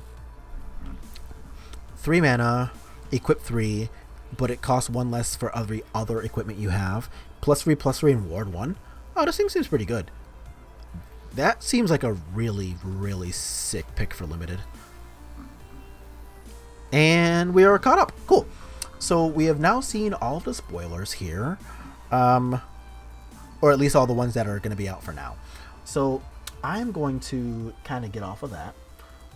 But that was really sweet. There's a lot of really cool stuff there. And there were some cards that had the ability to affect both Standard, Pioneer, and a couple that I think have the ability to see play in Modern. Man, it's already 4:30. Okay. But I am going to go ahead and kind of call that today. So we got to look at all the spoilers, which was super nice. And what I'm going to do on definitely Wednesday is, you know, just like play. I'm gonna play a little bit of Pioneer for a couple of reasons here. First, I've got a list that I really want to go over in Jam. I think this list is got a decent amount of potential. And then we got to talk about how Spirits fares in the meta, where even though I think it's like medium positioned, I think it's still pretty playable, especially since we're getting the potential upgrade of Portable Hole. I do like that a lot. And when Wednesday rolls around, because I assume that Moto's probably going to be messing up and people will be trying to like mad rush for cards and stuff, we may or may not end up like being able to take a look at Arena, seeing if we can get some last minute games in before all the formats flip on Arena. And we'll get to talk about exactly what we're going to do in each format now that we have access to a lot more cards. So over on Twitch, I'm going to go ahead and look for somebody to raid everybody too. On YouTube, we, you know, might be able to go ahead and get either a different video in or something. We'll see what happens here. And all right, so I guess I'll have y'all speak to Doomwake. It looks like Doomwake is playing. Looks like Team of Rhinos. So I'm going to have y'all speak with him. Thanks for your insight. Of course, of course. Isn't there a spirit that is unblockable at 2 that lets you draw a card? Oh, you're thinking of Ghostly Pilferer. So that card is unblockable if you discard a card. And when it untaps, you can pay 2 to draw a card. Here it is. But it's also got the upside of whenever an opponent casts a spell from anywhere other than their hand, you also draw a card. So I'm pretty sure this is the card that we're thinking about here. It's, you know, if they cast a card from their graveyard or the top of their deck, you draw a card, or from exile. And then when it's untapped, you can pay 2, draw a card, discard to make this thing unblockable. So I assume that is the spirit that you're thinking of. Isn't that good in mono blue spirits? It seems like it's okay. Like, discarding a card to make itself unblockable, I think is a little worse than flying. But this card is not bad. If you find out that people are casting cards from exile fairly often, then Ghostly Pilferer will give you the ability to draw cards and keep up with those things. So, for example, things like Bring to Light, which casts from exile, things like pseudo dredge decks that can sometimes cast cards out of exile, and foretell cards that are also cast from exile. All of those things can certainly add up. But we do have the raid set up, so thanks for the question always. And everybody, just thanks for stopping in. I will see y'all on Wednesday, and I will check out the rest of the spoilers tomorrow, see if anything interesting happens with spirits. Oh, there. Hey, Saltar. I'm sorry, man. You just happened to catch the very last part of the stream here, as we're about to go ahead and do a raid over on Twitch. Today, we went over basically all of the... Oh, hell yeah. That's what's up. So, sounds like, well, you obviously made it safe because you're talking to us, so congrats and nice to have you back. That is hella good vibes for sure. So let's do that here. And there. Success. Yeah, for sure. Anytime you can do something like that. For anybody who doesn't know, Saltar is in the military in Switzerland. And war. We defended Biden and Putin. Jesus Christ. But I'm glad you're in a mood where you are able to talk about this too. So that's good. But yeah, I will see everybody Wednesday. And thanks for stopping in.